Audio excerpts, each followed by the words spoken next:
So dear learners, ഇന്ന് നമുക്ക് പറയാനുള്ളത് unit 2, unit 3 from block 2. Block 2-ലെ യൂണിറ്റ് 2 യൂണിറ്റ് 3 ആണ് നമുക്ക് പറയാനുള്ളത്.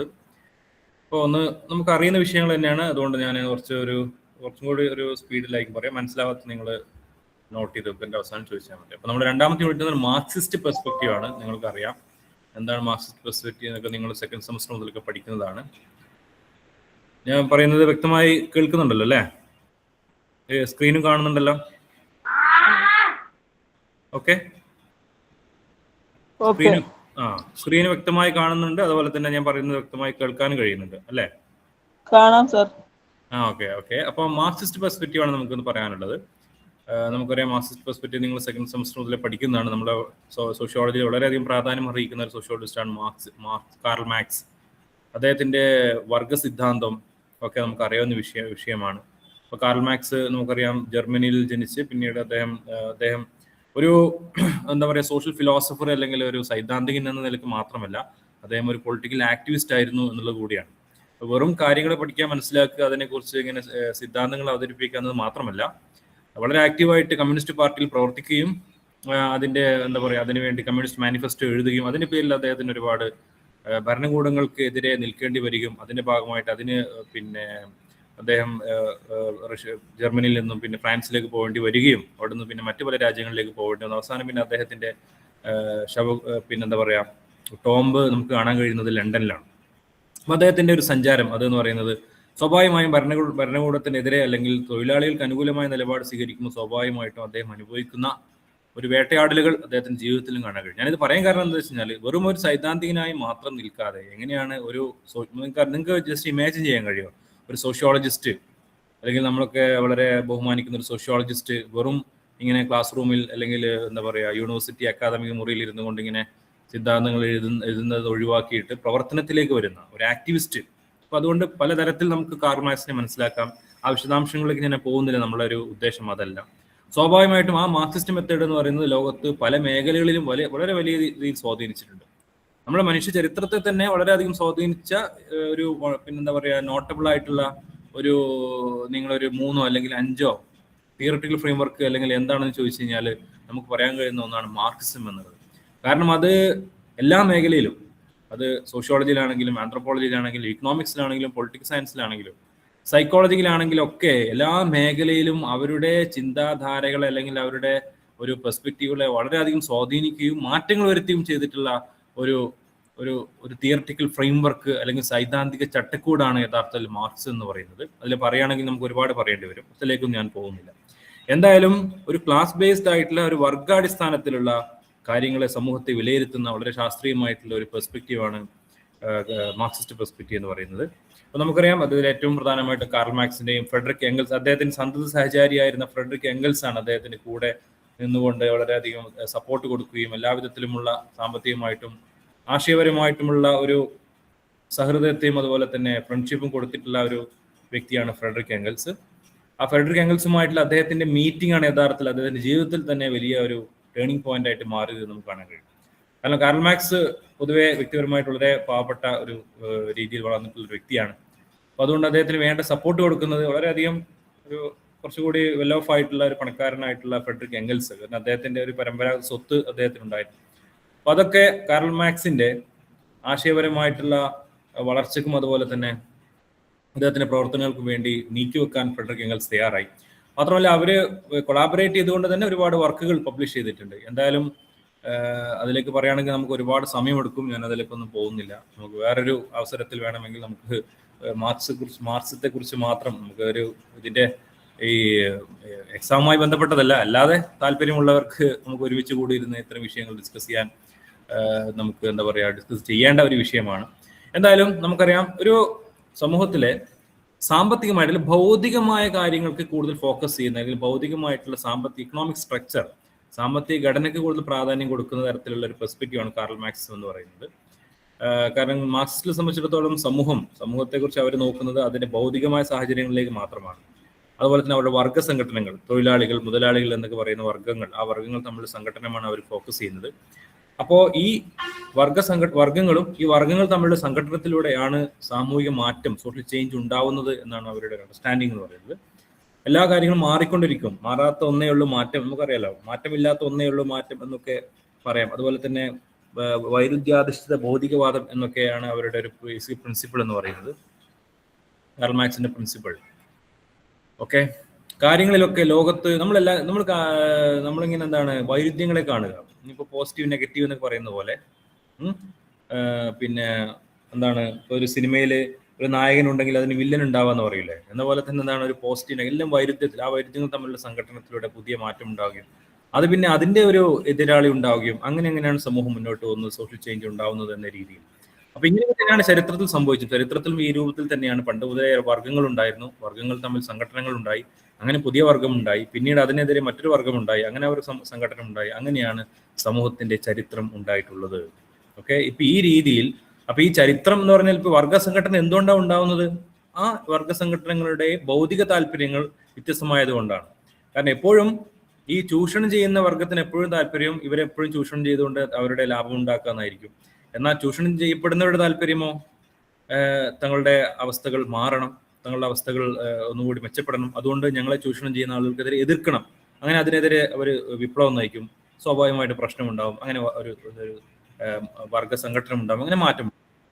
ഓക്കെ, അപ്പൊ ഇതൊക്കെ ഭൗതിക ജീവിതം. ആ ഭൗതിക ജീവിതം എന്ന് പറയുമ്പോൾ നമ്മുടെ ഉൽപാദനം, നമ്മുടെ പ്രൊഡക്ഷൻ.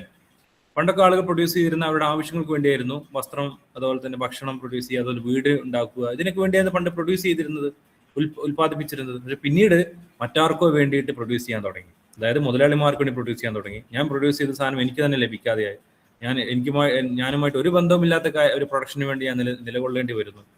അപ്പൊ അങ്ങനെ എന്താണ്, സ്വകാര്യ സ്വത്ത് ഉണ്ടാവുകയും പ്രൈവറ്റ് പ്രോപ്പർട്ടി ഉണ്ടാവുകയും ചില ആളുകൾ ചൂഷണം ചെയ്യാനും തുടങ്ങി. ഇത്തരത്തിൽ നമ്മുടെ ഭൗതിക ജീവിതം, ഉൽപാദനം, ഇതുമായി ബന്ധപ്പെട്ടുകൊണ്ടാണ് വർഗങ്ങൾ ഉണ്ടാവുന്നത്, വർഗ സംഘടന ഉണ്ടാവുന്നു എന്ന് നമ്മൾ മനസ്സിലാക്കുക. ഓക്കെ, അപ്പൊ അങ്ങനെ ചരിത്രത്തെയും സമൂഹത്തെയും ഇങ്ങനെ ഭൗതികാടിസ്ഥാനത്തിൽ വിലയിരുത്തുന്ന ഒരു പെർസ്പെക്റ്റീവാണ് മാർക്സിസം എന്ന് പറയുന്നത്. അതാണ് ഇവിടെ ബേസിക് പ്രിൻസിപ്പിൾസ് ഓഫ് മാർക്സിസം എന്താണെന്ന് വിശദീകരിക്കുമ്പോൾ പറയുന്നത്. ഒന്ന്, സമൂഹത്തെ ഭൗതികാടിസ്ഥാനത്തിൽ വിലയിരുത്തുക, ഭൗതിക ജീവിതം കൂടുതൽ ഫോക്കസ് ചെയ്യുക എന്ന് പറഞ്ഞാൽ അവിടെ ഉൽപാദന പ്രക്രിയ എന്ന് പറയുന്നത്, മോഡ് ഓഫ് പ്രൊഡക്ഷൻ എന്താണ് എന്ന് ഫോക്കസ് ചെയ്തുകൊണ്ട് അതിൽ വരുന്ന മാറ്റങ്ങളാണ് സമൂഹത്തിൽ മാറ്റങ്ങൾ ഉണ്ടാക്കുന്നത് എന്ന്. അതായത് the way people produce and distribute goods influence all aspect society. അതായത് ഉൽപ്പന്നങ്ങൾ ഉണ്ടാക്കുക, ഉൽപ്പന്നങ്ങൾ വിതരണം ചെയ്യുക, ആ ഒരു കാര്യമാണ് യഥാർത്ഥത്തിൽ സമൂഹത്തെ നിയന്ത്രിക്കുന്നതും അതിൽ വരുന്ന മാറ്റമാണ് സമൂഹത്തിൽ മാറ്റം ഉണ്ടാക്കുന്നതും എന്നുള്ള കാര്യമാണ്. അപ്പൊ ഏതൊരു കാലഘട്ടം എടുത്ത് നോക്കുകയാണെങ്കിലും ഉൽപാദന പ്രക്രിയ നടക്കുന്നുണ്ട്, പ്രൊഡക്ഷൻ നടക്കുന്നുണ്ട്. സ്വാഭാവികമായിട്ടും ഈ ഉൽപാദന പ്രക്രിയ എല്ലാം തന്നെ പൊതുവേ എല്ലാ കാലഘട്ടത്തിലും രണ്ട് വർഗ്ഗങ്ങളാണ് ഉണ്ടാവുക, പ്രധാനമായ രണ്ട് വർഗ്ഗങ്ങൾ.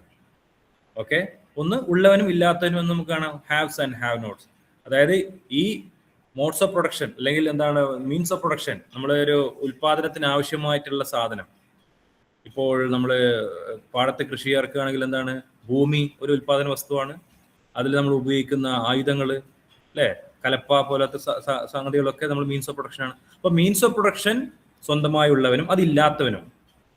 അപ്പൊ ഓരോ കാലഘട്ടത്തിലും അവരുടെ ആ കാലഘട്ടത്തിന് അനുയോജ്യമായിട്ടുള്ള ഉൽപാദന പ്രക്രിയയിൽ, ആ ഉൽപാദന പ്രക്രിയയിൽ നമ്മൾ ഉപയോഗിക്കുന്ന ആയുധങ്ങൾ, ഉദാഹരണം ഇപ്പൊ നമ്മൾ പുതിയ കാലഘട്ടത്തിലാണെങ്കിൽ ഫാക്ടറികൾ അല്ലെങ്കിൽ കമ്പനികൾ ഓൺ ചെയ്യുന്നവർ, അതാണല്ലോ മീൻസ് ഓഫ് പ്രൊഡക്ഷൻ. ആ മീൻസ് ഓഫ് പ്രൊഡക്ഷൻ ഉള്ളവരും ഇല്ലാത്തവരും എന്ന രീതിയിൽ എല്ലാ കാലഘട്ടത്തിലും രണ്ട് വർഗ്ഗങ്ങൾ ഉണ്ടായിരുന്നു. ഈ രണ്ട് വർഗ്ഗങ്ങൾ എന്നാൽ എപ്പോഴും സംഘടന ഉണ്ടായിരുന്നു, അത് നമ്മൾ മനസ്സിലാക്കി കഴിഞ്ഞു. അപ്പോൾ മൊത്തത്തിൽ സമൂഹത്തിൽ എപ്പോഴും നമ്മൾ വിലയിരുത്തിയാണെങ്കിൽ രണ്ട് കാര്യങ്ങൾ നമുക്ക് കാണാൻ കഴിയും, രണ്ട് ആസ്പെക്റ്റുകൾ, രണ്ട് കോമ്പണന്റുകൾ. എന്താണത്? ഒന്ന്, ഇക്കണോമിക്സ് ബേസ്, സമൂഹത്തിന്റെ അടിസ്ഥാനം എന്ന് പറയുന്നത് നമ്മളുടെ ഭൗതിക ജീവിതമാണ്, സാമ്പത്തിക ജീവിതമാണ്.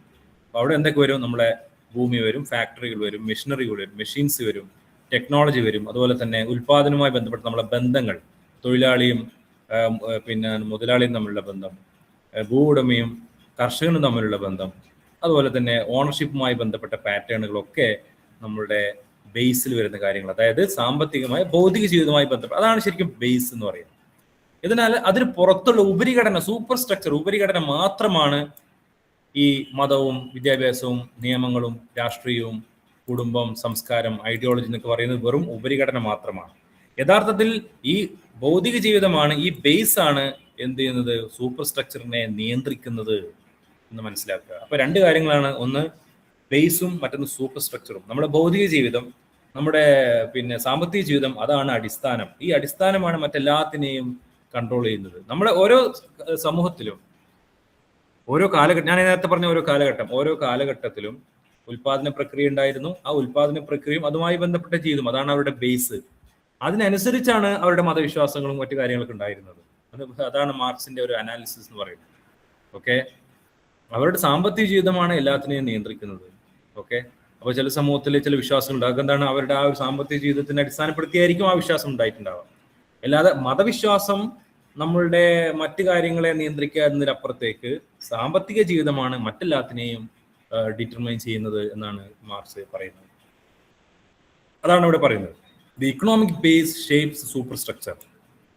സാമ്പത്തിക അല്ലെങ്കിൽ ഭൗതിക ജീവിതമാണ് മറ്റ് ഉപരിഘടനയൊക്കെ നിയന്ത്രിക്കുന്നത്.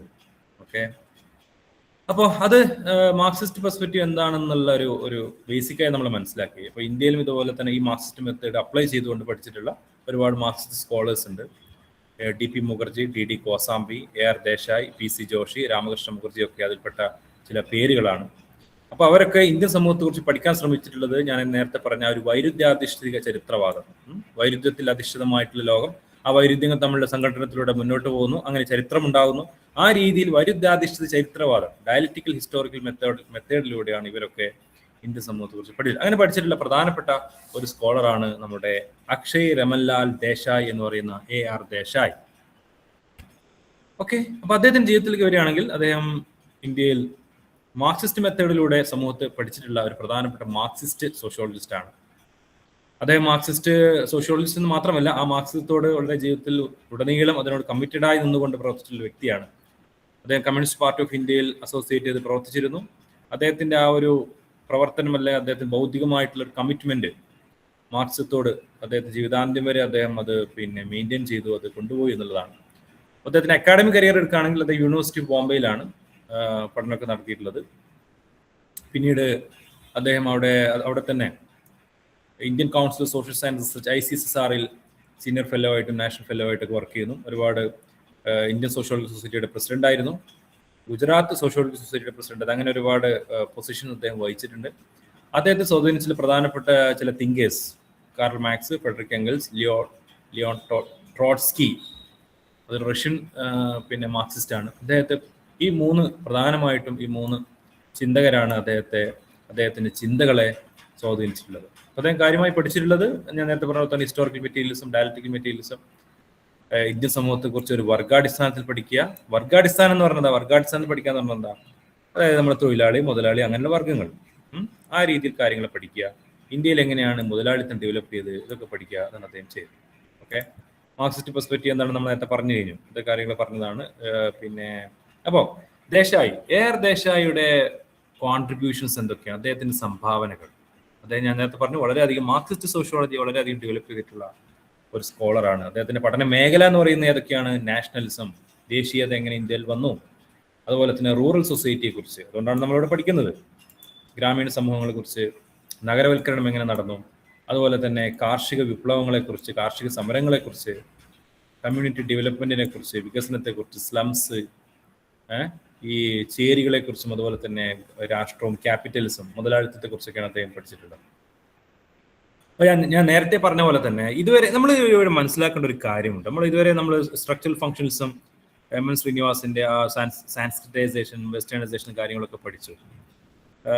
മറ്റു ചില സോഷ്യോളജിസ്റ്റുകളെ നമ്മൾ പരിചയപ്പെട്ടു. അവരൊക്കെ പറയുന്ന വിഷയം എന്താണ്, അതായത് ഇന്ത്യയുടെ സംസ്കാരം അല്ലെങ്കിൽ നമ്മുടെ പരമ്പര, നമ്മുടെ GS ഗുരുവൊക്കെ പറയുന്ന പോലെ നമ്മളുടെ പരമ്പര അല്ലെങ്കിൽ പരമ്പരാഗത രീതികൾ, പാരമ്പര്യം, ഇതിലൂടെയൊക്കെ സമൂഹത്തെ പഠിക്കുക, അല്ലെങ്കിൽ നമ്മളുടെ പുരാതനമായിട്ടുള്ള ഗ്രന്ഥങ്ങൾ, ഇതിലൂടെയൊക്കെ ഇന്ത്യൻ സമൂഹത്തെ കുറിച്ച് പഠിക്കുക. അത്തരത്തിൽ ഒരു കൾച്ചറൽ അല്ലെങ്കിൽ നമ്മുടെ സംസ്കാരത്തിലൂടെ പാരമ്പര്യത്തിലുള്ള സമൂഹത്തെ പഠിക്കുന്ന ഒരു രീതി നമ്മൾ പരിചയപ്പെട്ടു.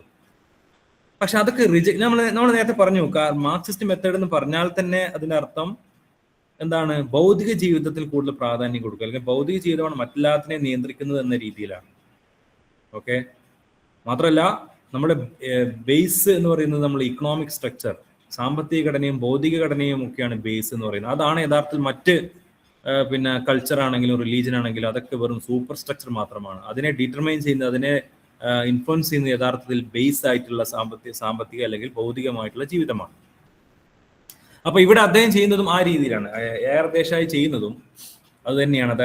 അതായത് മതം, അതുപോലെ തന്നെ ആചാരങ്ങൾ, അനുഷ്ഠാനങ്ങൾ, പാരമ്പര്യം, ഇതിലൂടെ സമൂഹത്തെ വിശദീകരിക്കുന്നതിന് പകരം സാമ്പത്തിക ജീവിതം അല്ലെങ്കിൽ ഭൗതിക ജീവിതം, ഭൗതിക സാഹചര്യങ്ങൾ, അതിലൂടെ കാര്യങ്ങളെ വിലയിരുത്തുന്ന ഒരു രീതിയാണ് അദ്ദേഹം ഫോളോ ചെയ്യുന്നത്. ഓക്കെ, അപ്പൊ അദ്ദേഹം പറഞ്ഞത് ഇവിടെ ശ്രദ്ധിക്കുക. ഈ believe economic factors provide the most important explanation of social life. സാമൂഹിക ജീവിതത്തെ നമുക്ക് മനസ്സിലാക്കാൻ ഏറ്റവും എളുപ്പം നമ്മൾ സഹായിക്കുന്നത് ഇക്കണോമിക് ഫാക്ടേഴ്സ് ആണ് എന്നുള്ളതാണ്, സാമ്പത്തികമായിട്ടുള്ള ഘടകങ്ങളാണ്. അത് ഇന്ത്യയിൽ എങ്ങനെയാണ് എന്ന് പരിശോധിക്കുകയാണ് അദ്ദേഹം ചെയ്യുന്നത്. ഓക്കെ, അപ്പോൾ മതവിശ്വാസം, ഞാൻ നേരത്തെ പറഞ്ഞ ഇപ്പോൾ MN ശ്രീനിവാസിന്റെ ഒക്കെ സാൻസ്ക്രിറ്റൈസേഷൻ, വെസ്റ്റേണൈസേഷൻ, ബ്രഹ്മനൈസേഷൻ, അതുപോലെ തന്നെ കാസ്റ്റിന്റെ വിശ്വാസങ്ങൾ, കാസ്റ്റുമായി ബന്ധപ്പെട്ട പരിപാടികൾ, ഇതൊക്കെ വിശദീകരിക്കുന്നതിന് പകരം ദേശായി ചെയ്യുന്നത് സാമ്പത്തിക ബന്ധങ്ങൾ, ഇക്കണോമിക് റിലേഷൻസ് പരിശോധിക്കുക, സ്വത്തുമായി ബന്ധപ്പെട്ട ഓണർഷിപ്പ് പാറ്റേൺ എന്താണ്, അല്ലെങ്കിൽ ഉടമസ്ഥാവകാശമൊക്കെ എങ്ങനെയാണ്, തൊഴിലാളികൾ എങ്ങനെ ചൂഷണം ചെയ്തു, ഈ 3 കാര്യങ്ങൾ വളരെ ഇമ്പോർട്ടൻ്റ് ആണ്. സാമ്പത്തികമായിട്ടുള്ള നമ്മുടെ ബന്ധം, പ്രോപ്പർട്ടിയുമായിട്ടുള്ള, അതായത് ഭൂമി അല്ലെങ്കിൽ ഫാക്ടറി, ഇതുമായി ബന്ധപ്പെട്ട ഉടമസ്ഥാവകാശമായിട്ടുള്ള പാറ്റേൺ, അതുപോലെ തന്നെ പിന്നെ തൊഴിലാളികളുടെ അവസ്ഥകൾ, അവരെങ്ങനെ ചൂഷണം ചെയ്യപ്പെടുന്നു, ഇത്തരം വിഷയങ്ങളാണ് യഥാർത്ഥത്തിൽ ഇന്ത്യൻ സമൂഹത്തെ സ്വാധീനിക്കുന്നത് എന്നാണ് അദ്ദേഹം വിശദീകരിച്ചത്. ഓക്കെ, അപ്പോൾ ഞാൻ നേരത്തെ പറഞ്ഞു, മാർക്സിസത്തിന്റെ മെയിൻ ആയിട്ടുള്ള അല്ലെങ്കിൽ പ്രധാനമായിട്ടുള്ള അവരുടെ ഒരു ബേസിക് പ്രിൻസിപ്പിൾ എന്ന് പറയുന്നത് ഡയലക്റ്റിക്കലാണ്. അതായത് വൈരുദ്ധ്യാധിഷ്ഠിതമായിട്ടുള്ള ഒരു അണ്ടർസ്റ്റാൻഡിംഗ് ആണ്. അതായത് സമൂഹം എപ്പോഴും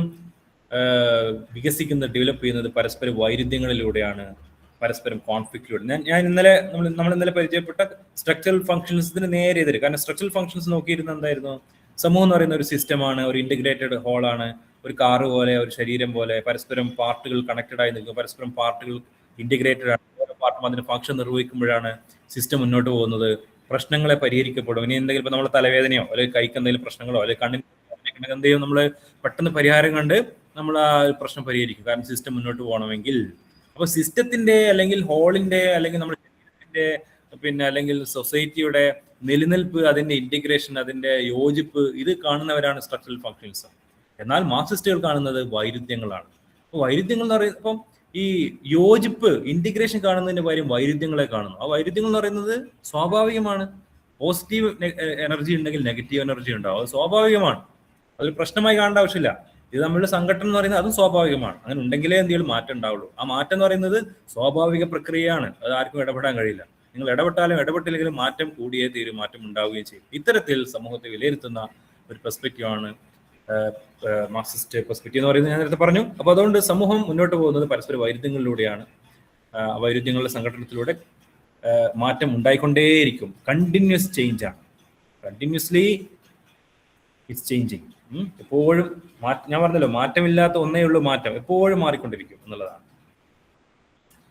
ഓക്കെ, അപ്പൊ ഇതൊക്കെയാണ് ഇപ്പോൾ ഏതുപോലെ നമ്മളെ മുതലാളിമാരും തൊഴിലാളികളും അല്ലെങ്കിൽ ഭൂവുടമകളും അവർക്ക് കീഴിൽ പണി കർഷകരും തമ്മിലുള്ള സമരം പോലെ, മുതലാളിമാരും വർക്കേഴ്സും തമ്മിൽ നടക്കുന്ന സമരങ്ങൾ പോലെ, ഇതൊക്കെയാണ്.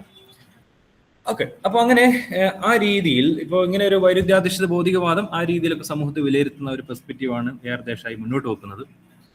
അപ്പൊ അദ്ദേഹം ചെയ്യുന്നത് ഇന്ത്യൻ ചരിത്രത്തെ ഒരു മാർക്സിസ്റ്റ് രീതിയിൽ അദ്ദേഹം ഇന്റർപ്രറ്റ് ചെയ്യാൻ ശ്രമിക്കുന്നു. എങ്ങനെയാണത്? അദ്ദേഹം ചരിത്രത്തെ ഇങ്ങനെ ചില ഘട്ടങ്ങളായി തിരിക്കുന്നുണ്ട്. പ്രധാനമായിട്ടും 3 ഘട്ടങ്ങളായിട്ടാണ് അദ്ദേഹം തിരിക്കുന്നത്, 3 ഫേസുകളായിട്ട്. ഒന്ന് കൊളോണിയൽ കാലഘട്ടത്തിന് മുമ്പ്, പ്രീ കൊളോണിയൽ പീരീഡ്. അപ്പൊ അത് എന്ന് പറയുന്നത് ഒരു ഏഷ്യാറ്റിക് മോഡ് ഓഫ് പ്രൊഡക്ഷൻ ആയിരുന്നു. അതായത് അദ്ദേഹം പറയുന്നത്, കാർൽ മാർക്സിന്റെ ഒരു പീരീഡ് ഉണ്ടല്ലോ, ഏഷ്യാറ്റിക് മോഡ് ഓഫ് പ്രൊഡക്ഷൻ, അതായത് അടിമ ഉടമ എന്ന ആ രീതിയിലുള്ള ഒരു കാലഘട്ടം. അടിമകളെ ഓൺ ചെയ്തിരുന്ന ഉടമകൾ, ആ ഒരു കാലഘട്ടമായിരുന്നു. അപ്പൊ അടിമകൾ ഉടമകൾക്കെതിരെ സംഘർഷത്തിന് വന്നു, അതിൽ സംഘടനത്തിലേക്ക് പോയി എന്നാണ് പറയുന്നത്. അപ്പൊ ആ ഒരു കാലഘട്ടത്തിൽ അദ്ദേഹം പറയുന്നത് ഭൂമിയൊക്കെ എല്ലാവരും കൂടി ഓൺ ചെയ്തിരുന്നു. അതുപോലെ തന്നെ സ്വാഭാവികം രാഷ്ട്രീയ അസമത്വം ഉണ്ടായിരുന്നു. കാരണം രാജാക്കന്മാരൊക്കെ എന്താണ്, പ്രജകളെ എങ്ങനെ ഉടമയാക്കി വെക്കുക, അത്തരം കാര്യങ്ങൾ. അതുപോലെ തന്നെ ആളുകൾ സബ്സിസ്റ്റൻസ് അഗ്രികൾച്ചർ ആയിരുന്നു, ആളുകൾ അവരുടെ ആവശ്യങ്ങൾക്ക് വേണ്ടിയായിരുന്നു കൃഷി ചെയ്തിരുന്നത് എന്നുള്ളതാണ്. അവര് just a minute.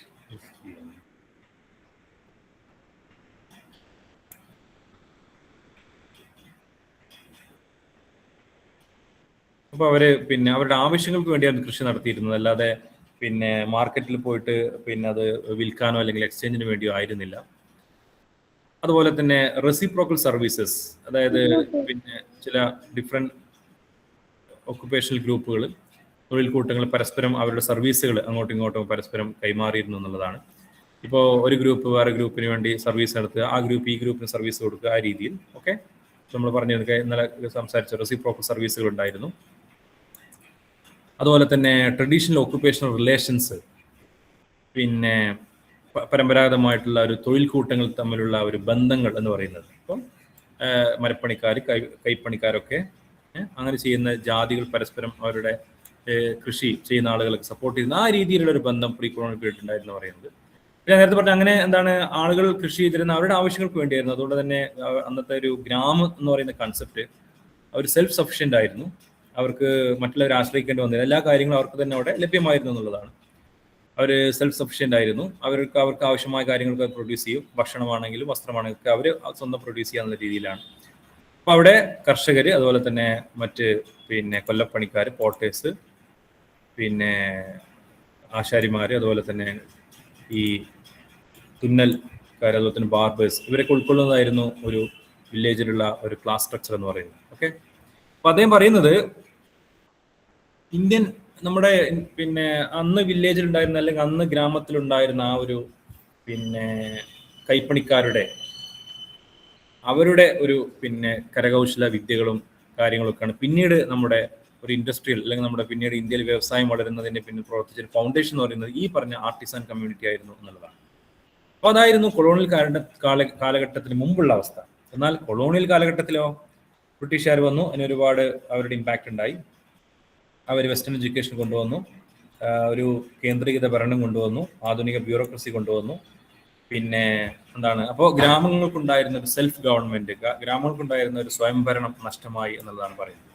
അപ്പോൾ അതിനുശേഷം ഒരുപാട് മാറ്റം സംഭവിച്ചു. നമ്മുടെ സാമ്പത്തിക മേഖലയിൽ, രാഷ്ട്രീയത്തിലും വിദ്യാഭ്യാസത്തിലും ഒക്കെ ഒരുപാട് മാറ്റങ്ങളാണ് സംഭവിച്ചത്. ഇതിന്റെ റിസൾട്ട് എന്താണ്? ഇന്ത്യ ഒരു മുതലാളിത്ത വികസനത്തിലേക്ക് അല്ലെങ്കിൽ ക്യാപിറ്റലിസ്റ്റ് ഡെവലപ്മെന്റിലേക്ക് പോകാൻ തുടങ്ങി എന്നുള്ളതാണ്. അതിന്റെ ഫലമായിട്ട് നമ്മുടെ ഗ്രാമത്തിലുണ്ടായിരുന്ന പരമ്പരാഗതമായിട്ടുള്ള ഒരു സാമ്പത്തിക ജീവിതം അത് തകർന്നു പോകുന്നു. വില്ലേജ് ഇൻഡസ്ട്രീസ് തകരുന്നു. ഓരോ നാട്ടിലുമുള്ള പരമ്പരാഗതമായിട്ടുള്ള കൈപ്പണിക്കാരും അവരുടെ ജീവിത സാഹചര്യം നഷ്ടമാവുന്നു. അതുപോലെ തന്നെ അവരുടെ പിന്നെ കാർഷികമായിട്ടുള്ള ജീവിതം അതൊരു ഡിക്ലൈൻ സംഭവിക്കുകയാണ്. അപ്പൊ അതൊക്കെ നഷ്ടപ്പെട്ട് അങ്ങനെ മെഷീൻ അടിസ്ഥാനപ്പെടുത്തി അല്ലെങ്കിൽ മെഷീൻ ഉപയോഗിക്കുന്ന ബ്രിട്ടീഷുകാരുടെ പിന്നെ ചരക്കുകളൊക്കെ ഇവിടെ വരികയാണ്, അല്ലേ? അപ്പൊ അവരിപ്പോ ഓരോ നാട്ടിലും ഓരോ ഗ്രാമങ്ങളിലും അവർ തന്നെ പ്രൊഡ്യൂസ് ചെയ്യുന്ന, അവർ തന്നെ ഉണ്ടാക്കിയിരുന്ന, അവർ തന്നെ ഇങ്ങനെ നൂലൊക്കെ നെയ്തുണ്ടാക്കുന്ന വസ്ത്രങ്ങൾ, അതിന് പകരം ബ്രിട്ടീഷുകാർ മെഷീൻ ഉപയോഗിച്ച് ഫാക്ടറിയിൽ നിന്നുണ്ടാക്കുന്ന വസ്ത്രങ്ങൾ ഇവിടെ ഇമ്പോർട്ട് ചെയ്യുമ്പോൾ ഇവരുണ്ടാക്കുന്ന തദ്ദേശീയമായി ഉണ്ടാക്കപ്പെടുന്ന സാധനങ്ങളുടെ പ്രാധാന്യം നഷ്ടമായി എന്നാണ് അദ്ദേഹം പറയുന്നത്. പിന്നീടാണ് റൈസ് ഓഫ് നാഷണലിസം, ദേശീയത ഇവിടെ ഉണ്ടാവുന്നു. അപ്പോൾ നാഷണലിസം എന്ന് പറയുന്നത് യഥാർത്ഥത്തിൽ ഒരു ചരിത്രപരമായിട്ടൊരു വസ്തുതയാണ്. അതിന് കാരണം നമ്മുടെ ഇന്ത്യയിൽ സംഭവിച്ചിട്ടുള്ള ഈ ഒരു സാമ്പത്തിക മാറ്റമാണ് ദേശീയത ഉണ്ടാവാനുള്ള കാരണം.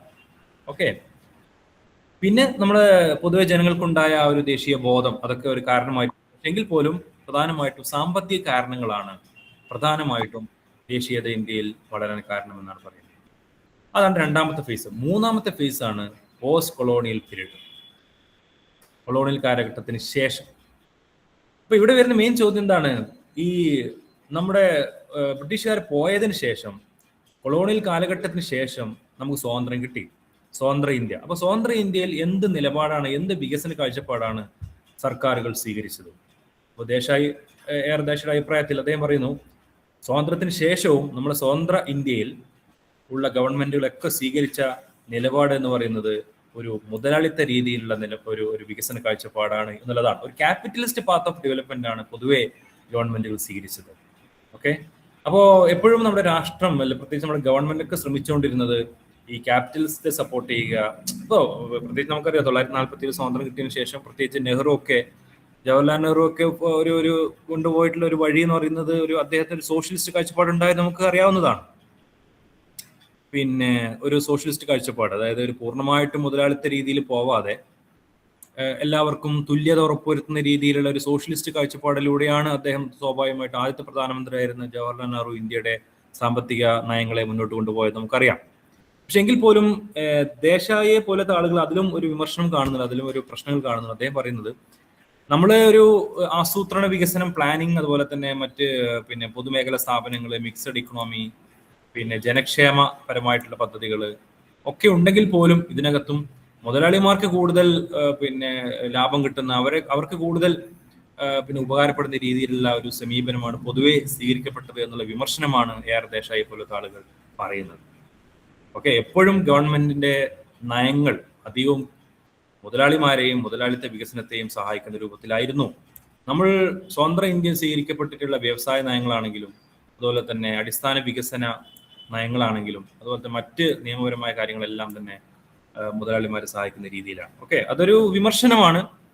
നമുക്കതിനോട് യോജിപ്പുണ്ടാവാം, അതുപോലെ തന്നെ വിയോജിപ്പുണ്ടാവാം. ഇതിനിടക്ക് പിന്നെ നമ്മുടെ കഴിഞ്ഞ ഗവൺമെന്റിൽ എനിക്ക് ഓർമ്മയുണ്ട്, ഒരു മന്ത്രി, പിന്നെ നമ്മുടെ സജി ചെറിയ എന്ന് പറയുന്ന ഒരു മന്ത്രി, അദ്ദേഹം ഒരു പ്രസംഗത്തിൽ നിങ്ങൾ ശ്രദ്ധിച്ചിട്ടുണ്ടാവും, അദ്ദേഹം ഒരു പ്രസംഗത്തിൽ ഇങ്ങനെ ഈ രൂപത്തിൽ പറഞ്ഞുകൊണ്ട് അത് രാജിവെക്കേണ്ടത്. അപ്പൊ അദ്ദേഹം പറഞ്ഞത് അത് ഭരണഘടനയെ പറഞ്ഞതാണ്. നമ്മൾ ഭരണഘടന, അദ്ദേഹം പറഞ്ഞത് ഈ നമ്മുടെ ഭരണഘടന എന്ന് പറയുന്നത് യഥാർത്ഥത്തിൽ ഈ മുതലാളിമാരെ സഹായിക്കുന്ന രൂപത്തിലാണ്. തൊഴിലാളികൾക്ക് അല്ലെങ്കിൽ വർക്കേഴ്സിനെ ഹെൽപ്പ് ചെയ്യുന്ന, അല്ലെങ്കിൽ വർക്കേഴ്സിന്റെ അവരുടെ ഉന്നമനത്തിന്, അല്ലെങ്കിൽ അവരുടെ ക്ഷേമത്തിന് പറയുന്ന കാര്യങ്ങൾ വളരെ കുറവാണ്. കുറച്ച് കാര്യങ്ങൾ മാത്രമേ അവരോട് പറയുന്നുള്ളൂ. ബാക്കി മുഴുവൻ ഭരണഘടന മുഴുവൻ ഒരു മുതലാളിത്ത അല്ലെങ്കിൽ ക്യാപിറ്റലിസ്റ്റ്, പ്രോ ക്യാപിറ്റലിസ്റ്റ് ആണ് എന്ന രീതിയിൽ അദ്ദേഹം പറഞ്ഞതുകൊണ്ടാണ് അദ്ദേഹത്തിന് രാജിവെക്കേണ്ടി വന്നത്. അപ്പോൾ പൊതുവേ നമ്മുടെ ഭരണഘടനയ്ക്കെതിരെയും അതുപോലെ തന്നെ നമ്മുടെ രാഷ്ട്രത്തിന്റെ നയങ്ങൾക്കെതിരെയും വിമർശനങ്ങൾ ഉണ്ട് എന്നുള്ള യാഥാർത്ഥ്യമാണ്. ഈ നയങ്ങളും അല്ലെങ്കിൽ വികസന നയങ്ങളും അതുപോലെ തന്നെ നമ്മുടെ സാമ്പത്തിക നയങ്ങളെല്ലാം തന്നെ നമുക്കറിയാലോ, പ്രത്യേകിച്ച് 1990-കൾക്ക് ശേഷം നമ്മുടെ മൻമോഹൻ സിംഗ് ഒക്കെ അദ്ദേഹം പ്രധാനമന്ത്രിയായിരുന്ന സമയത്ത് നരസിംഹറാവു സർക്കാരിന്റെ കാലഘട്ടത്തിൽ 1990-കളിൽ ഈ ലിബറലൈസേഷൻ, പ്രൈവറ്റൈസേഷൻ, ഗ്ലോബലൈസേഷൻ വന്ന സമയത്ത് സ്വാഭാവികമായിട്ട് കൂടുതൽ അത് മുതലാളിമാരെ സഹായിക്കുന്ന, അല്ലെങ്കിൽ ഈ അസമത്വങ്ങൾ ഉള്ളവനും ഇല്ലാത്തവരും തമ്മിലുള്ള അന്തരം കൂടുതൽ അതിനെ ത്വരിതപ്പെടുത്തുന്ന രീതിയിലുള്ള സമീപനങ്ങൾ 1990-കൾക്ക് ശേഷം ഉണ്ടായി എന്ന് നമുക്കറിയാം. അപ്പോൾ പൊതുവെ ഇത്തരത്തിൽ വിമർശനമുണ്ട്. അത് AR ദേശായിയുടെ ഒരു സോഷ്യോളജിക്കൽ ആയിട്ടുള്ള അണ്ടർസ്റ്റാൻഡിങ്ങിൽ സ്വാഭാവികമായിട്ടും സ്വതന്ത്ര ഇന്ത്യയിലും ഇത്തരത്തിലുള്ള ഒരു പ്രോ ക്യാപിറ്റലിസ്റ്റ് ആയിട്ടുള്ള ഒരു സമീപനമാണ് രാഷ്ട്രങ്ങൾ, പിന്നെ നമ്മുടെ സർക്കാരുകൾ സ്വീകരിച്ചത് എന്നുള്ള വിമർശനം അദ്ദേഹം പറയും. ഓക്കെ, അപ്പോൾ എപ്പോഴും നമ്മുടെ ഒരു ചർച്ചാ വിഷയമാണല്ലോ പൊതുവെ നമ്മുടെ സ്വതന്ത്ര ഇന്ത്യയിൽ ഈ ആധുനികവൽക്കരണം, അതുപോലെ തന്നെ വികസനം, ഡെവലപ്മെന്റ്. വികസനം വേണം, വികസനം വേണ്ടെന്നല്ല പറയുന്നത്. ആ വികസനത്തിന്റെ ഒരു ബദൽ അല്ലെങ്കിൽ അതിനെതിരെയുള്ള വിമർശനമാണ് ഇവിടെ ഉന്നയിക്കപ്പെടുന്നത്. ഓക്കെ, അപ്പോൾ പിന്നെ ഈ മുതലാളിത്തത്തെ അല്ലെങ്കിൽ മുതലാളിത്ത വികസനത്തെ അങ്ങനെ കണ്ണും പൂട്ടി ബ്ലൈൻഡ് അക്സെപ്റ്റൻസ്, കണ്ണും പൂട്ടി സ്വീകരിക്കുക എന്നുള്ളതല്ല യഥാർത്ഥത്തിൽ വികസനം എന്ന് പറയുന്നത്. മറിച്ച് പിന്നെ മാത്രമല്ല, സമൂഹത്തിൽ എപ്പോഴും മുന്നാക്കം നിൽക്കുന്ന വിഭാഗങ്ങൾക്ക് മാത്രം മെച്ചം കിട്ടുക, അതുമല്ല വികസനം എന്ന് ഉദ്ദേശിക്കുന്നത്. മറിച്ച് സമൂഹത്തിലെ എല്ലാവർക്കും ഒരേ രീതിയിലുള്ള ഒരു പിന്നെ ബെനിഫിറ്റ് കിട്ടുന്ന രൂപത്തിലുള്ള വികസന നയമായിരിക്കണം സ്വീകരിക്കേണ്ടത് എന്നുള്ളതാണ്. ഓക്കെ, അപ്പൊ അങ്ങനെയുള്ള ഒരു പിന്നെ ഇത്തരത്തിലുള്ള ഒരു നിലപാട് സ്വീകരിച്ചത് കൊണ്ടാണ് സ്വതന്ത്ര ഇന്ത്യയിലും ഇത്തരത്തിലുള്ള സംഘർഷങ്ങൾ ഒരുപാട് ഉണ്ടായിട്ടുണ്ട്. നമുക്കറിയാം, മുതലാളിമാരും വർക്കേഴ്സും അതുപോലെ തന്നെ ഭൂവുടമകളും കർഷകരും തമ്മിൽ, പാവപ്പെട്ടവനും പണക്കാരും തമ്മിലുള്ള ഒരുപാട് സംഘർഷങ്ങൾ ഉണ്ടായിട്ടുണ്ട്. അതുപോലെ തന്നെ നമ്മളെ സ്വത്തുമായി ബന്ധപ്പെട്ട ബന്ധങ്ങൾ വളരെ ഇമ്പോർട്ടൻ്റ് ആണ്. അതൊക്കെയാണ് യഥാർത്ഥ ചരിത്രത്തെ നിയന്ത്രിക്കുന്നത്, നമ്മൾ നേരത്തെ കണ്ടതാണ്. പിന്നെ സമൂഹത്തിന്റെ ചരിത്രം എന്ന് പറയുന്നത് നമ്മൾ പറഞ്ഞല്ലോ, പിന്നീട് ഇത് ഒന്നുകൂടി പറയുന്നതാണ് മാർക്സിസ്റ്റ് അണ്ടർസ്റ്റാൻഡിംഗ് ഹിസ്റ്ററി. ചരിത്രത്തെ അവർ കാണുന്നത് വർഗസംഘടനത്തിന്റെ ചരിത്രമാണ്. കാർൽ മാർക്സിന്റെ ഒരു പ്രശസ്തമായ ഒരു വാക്യമുണ്ടല്ലോ, എന്താണത്? History of hitherto existing society is the history of class struggle. സമൂഹത്തിന്റെ ചരിത്രം എന്ന് പറയുന്നത് അത് രാജാക്കന്മാരുടെയോ രാജകുമാരന്മാരുടെയോ അവരുടെ പടയോട്ടങ്ങളുടെയോ അവരുടെ കല്യാണങ്ങളുടെയോ രാജകുമാരിമാരുടെയോ ഒന്നുമല്ല, മറിച്ച് വർഗസംഘടനത്തിന്റെ ചരിത്രമാണ്. ഓക്കെ, അപ്പോൾ സമൂഹത്തെ വിലയിരുത്തുന്ന ആ രീതിയിലാണ്. അല്ലാതെ ഇപ്പോൾ പിന്നെ തിരുവിതാംകൂർ മഹാരാജാവിന് പിന്നെ അദ്ദേഹത്തിന്റെ വിവാഹം ഏത് വർഷം നടന്നു, അതുപോലെ അദ്ദേഹത്തിന്റെ മകന്റെ പേരെന്തായിരുന്നു, അദ്ദേഹത്തിന്റെ രാജവാഴ്ച എന്നായിരുന്നു, അത് പഠിക്കുന്നതിനപ്പുറം ഒരു മാർക്സിസ്റ്റ് രീതിയിൽ സമൂഹത്തിൽ ചരിത്രം പഠിക്കേണ്ടത് അന്നുണ്ടായിരുന്ന തൊഴിലാളികൾ, തൊഴിൽ കൂട്ടങ്ങൾ, അവർ തമ്മിലുള്ള ബന്ധം, അവർ തമ്മിലുള്ള സംഘടനകൾ, ഇതൊക്കെയാണ് പഠിക്കേണ്ടത്. അപ്പോൾ ചരിത്രത്തെ മാർക്സിസ്റ്റ് അണ്ടർസ്റ്റാൻഡിംഗ് എന്ന് പറയുന്നത് ഹിസ്റ്ററി ഓഫ് ക്ലാസ് സ്ട്രഗിൾ എന്നുള്ള രീതിയിലാണ്, വർഗസംഘടനത്തിന്റെ ചരിത്രമായിട്ടാണ് അവർ കാണുന്നത്. അതിലൂടെ മാത്രമേ സമൂഹത്തിൽ മാറ്റങ്ങൾ ഉണ്ടാവുന്നുള്ളൂ എന്നാണ് ഇവരുടെ അണ്ടർസ്റ്റാൻഡിംഗ് എന്ന് പറയുന്നത്. ഓക്കെ, അപ്പോൾ അദ്ദേഹം ഇത്തരത്തിൽ ഒരു ഇൻഡോളജിയെയും അതുപോലെ തന്നെ നമ്മൾ സ്ട്രക്ചറൽ ഫംഗ്ഷനിസ്റ്റായ മെത്തേഡുകളൊക്കെ വിമർശിക്കുകയാണ്. കാരണം അതൊക്കെ എന്ന് വെച്ചാൽ ഒരു കൾച്ചറലായ രീതിയിൽ മാത്രമേ സമൂഹത്തെ വിലയിരുത്തുന്നുള്ളൂ, അതിലൊന്നും മാറ്റങ്ങൾ അവർ പഠിക്കുന്നില്ല. ഓക്കെ, സമൂഹം എപ്പോഴും ഹാർമോണിയസ് ചെയ്യാൻ നിൽക്കുന്നില്ല, സമൂഹം എപ്പോഴും ഇന്റഗ്രേറ്റ് ആയി നിൽക്കുന്നില്ല, സ്റ്റാബിൾ അല്ല, മറിച്ച് എപ്പോഴും പ്രശ്നങ്ങളുണ്ടാവും. ഓക്കെ, അപ്പോൾ അതൊക്കെയാണ് എയർ ദേശായിയുടെ പഠനത്തിന്റെ ഒരു ആകത്തുക എന്ന് പറയുന്നത്. പക്ഷെ അദ്ദേഹത്തിനെതിരെ വിമർശനങ്ങൾ വന്നിട്ടുണ്ട്. ഒന്നാമത്തെ വിമർശനം എന്ന് പറയുന്നത് ഈ ക്ലാസ്സിനെ മാത്രം വർഗ സംഘടന വർഗം എന്ന് മാത്രം പറയും, അപ്പോൾ അതിനെതിരെയുള്ള വിമർശനം. രണ്ടാമത്തെ കാര്യം എന്ന് വെച്ചാൽ ഒരുപാട് ജാതി, പിന്നെ ലിംഗ വ്യത്യാസങ്ങൾ, എത്തിനിസിറ്റി, ഭാഷ, മതം, ഇതൊക്കെ വളരെ ഇമ്പോർട്ടൻ്റ് ആണല്ലോ. ഇതൊന്നും കാണാതെ വെറും ഈ സാമ്പത്തിക താല്പര്യങ്ങളും ഭൗതിക ജീവിതം മാത്രം കാണുന്ന രീതിയിലുള്ള ഒരു രീതിയാണെന്നുള്ള രീതിയിൽ വിമർശിക്കപ്പെട്ടിട്ടുണ്ട്. അതുപോലെ തന്നെ ഇന്ത്യൻ സമൂഹം എന്ന് വളരെ കോംപ്ലക്സ് ആണ്, സങ്കീർണമാണ്. അപ്പോൾ അതൊക്കെ വളരെ കോംപ്ലക്സ് ആയിട്ട് തന്നെ പഠിക്കണം. അതിലപ്പുറം വളരെ സിമ്പിളായിട്ട് ഇത്തരത്തിൽ സമൂഹത്തെക്കുറിച്ച് പഠിക്കുന്ന എന്ന രീതിയിൽ വിമർശനം വന്നിട്ടുണ്ട്. നാലാമതെന്ന് വെച്ചാൽ കൂടുതൽ രാഷ്ട്രീയപരമായി മാത്രം കാര്യങ്ങൾ കാണുക, ഇങ്ങനെ ഒരു രാഷ്ട്രീയമായ ഒരു പൊളിറ്റിക്കൽ ഓറിയന്റേഷൻ കൂടുതലാണ് എന്ന രീതിയിലും വിമർശനം വന്നിട്ടുണ്ട്. ഓക്കെ, പക്ഷെ എങ്കിൽ പോലും ഇങ്ങനെ വിമർശനങ്ങൾ ഉണ്ടെങ്കിൽ പോലും എയർ ദേശായി നേതൃത്വം കൊടുത്ത ഒരു മാർക്സിസ്റ്റ് ട്രഡീഷൻ ഇന്ത്യൻ സോഷ്യോളജിയിലും, ഇന്ത്യൻ സോഷ്യോളജി മാത്രമല്ല എല്ലാ മേഖലയിലും വളരെയധികം സ്വാധീനം ചെലുത്തിയിട്ടുണ്ട്. സമൂഹത്തെക്കുറിച്ച് ചരിത്രപരമായ കാര്യങ്ങൾ പഠിക്കുക, ചരിത്രത്തിലേക്ക് കൂടി മുന്നോട്ട് പോവുക, ചരിത്രപരമായ കാര്യങ്ങൾ പഠിക്കുക. അത് തന്നെ ഒരു വൈരുദ്ധ്യാധിഷ്ഠിക ഭൗതികവാദം എന്ന രീതിയിൽ എന്നൊരു മെത്തേഡിലൂടെ സമൂഹത്തെ പഠിക്കുന്ന ഒരു രീതിയാണ് മാർക്സിസ്റ്റ് മുന്നോട്ട് വെച്ചത്. വർഗവും വർഗ സംഘടനത്തെക്കുറിച്ച്, ദേശീയതയുടെയും അതുപോലെ തന്നെ വികസനത്തിന്റെയും പിന്നിലുള്ള സാമ്പത്തിക താല്പര്യങ്ങളെക്കുറിച്ച് ഒക്കെ പഠിക്കുന്ന ഒരു മെത്തേഡാണ് മാർക്സിസ്റ്റ് മെത്തേഡ്. അതിൽ പ്രധാനപ്പെട്ട ഒരു സോഷ്യോളജിസ്റ്റ് ആയിരുന്നു എയർ ദേശായി. ഇത് വളരെ ക്ലിയർ അല്ലേ? നിങ്ങൾക്ക് മനസ്സിലായോ? ഞാനിത് എല്ലാം വളരെ എന്താ പറയുക, നിങ്ങൾക്ക് മനസ്സിലാവുന്ന രൂപത്തിൽ, എനിക്ക് മാക്സിമം പോസിബിളായ രൂപത്തിൽ വളരെ ഈസി ആയിട്ട് അവതരിപ്പിച്ചിട്ടുണ്ട്. നിങ്ങൾക്കത് ഓക്കെ അല്ലേ? നമുക്ക് മുന്നോട്ട് പോകല്ലേ?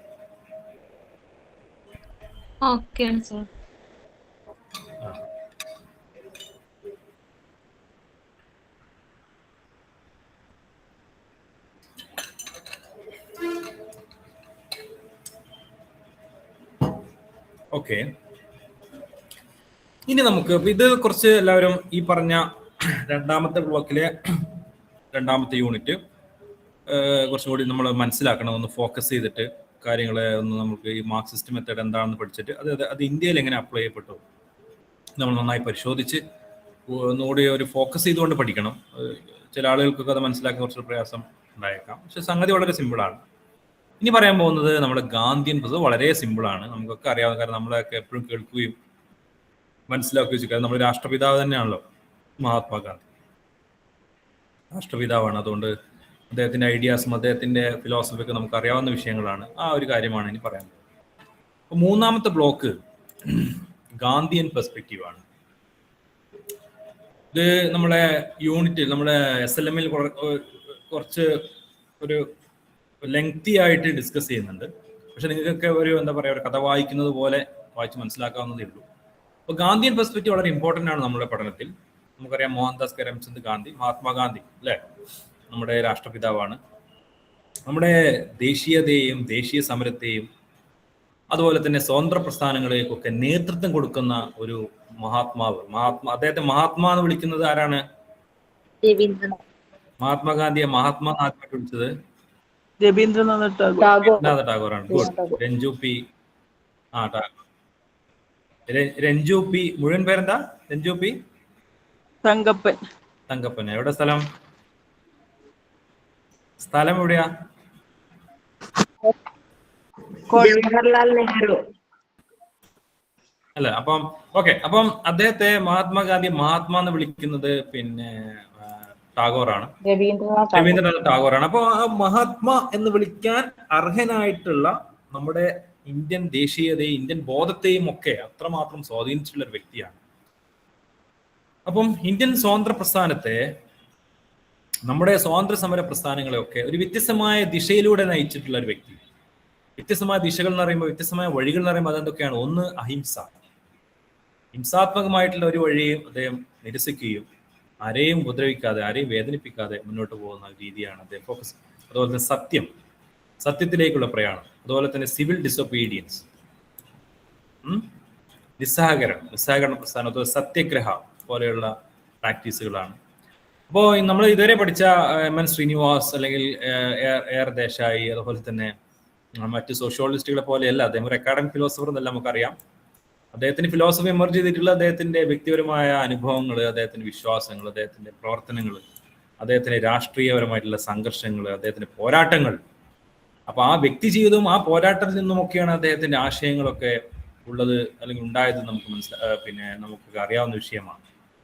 അപ്പൊ ഗാന്ധിജിയുടെ ജീവിതത്തിന്റെ പ്രധാനപ്പെട്ട ലക്ഷ്യം തന്നെ എന്താണ്? ഒന്ന്, സത്യം സാക്ഷാത്കരിക്കുക.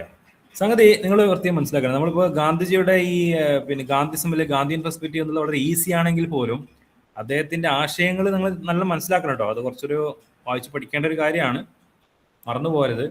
ഇപ്പോൾ സത്യം സാക്ഷാത്കരിക്കുക, അതുപോലെ തന്നെ അഹിംസ ആചരിക്കുക, അതുപോലെ തന്നെ നമ്മളെ ഒരു ധാർമ്മികമായിട്ടുള്ള ഒരു പ്യൂരിഫിക്കേഷൻ, നമ്മൾ ശുദ്ധീകരിക്കുക, അതുപോലെ തന്നെ മനുഷ്യത്വത്തിന് ഉള്ള ഒരു സർവീസ് ടു ഹ്യൂമാനിറ്റി, മാനവ സേവ എന്ന് വേണമെങ്കിൽ പറയാം, മനുഷ്യത്വത്തിന് കൊടുക്കുന്ന ഒരു സർവീസ്, അതുപോലെ തന്നെ സാമൂഹിക നീതി, ഇത്തരം കാര്യങ്ങൾ നടപ്പിലാക്കുക എന്നുള്ളതാണ് ഗാന്ധിജിയുടെ ലക്ഷ്യം അല്ലെങ്കിൽ അദ്ദേഹത്തിന്റെ ജീവിത ലക്ഷ്യമായിട്ട് പരിഗണിക്കപ്പെടുന്നത്.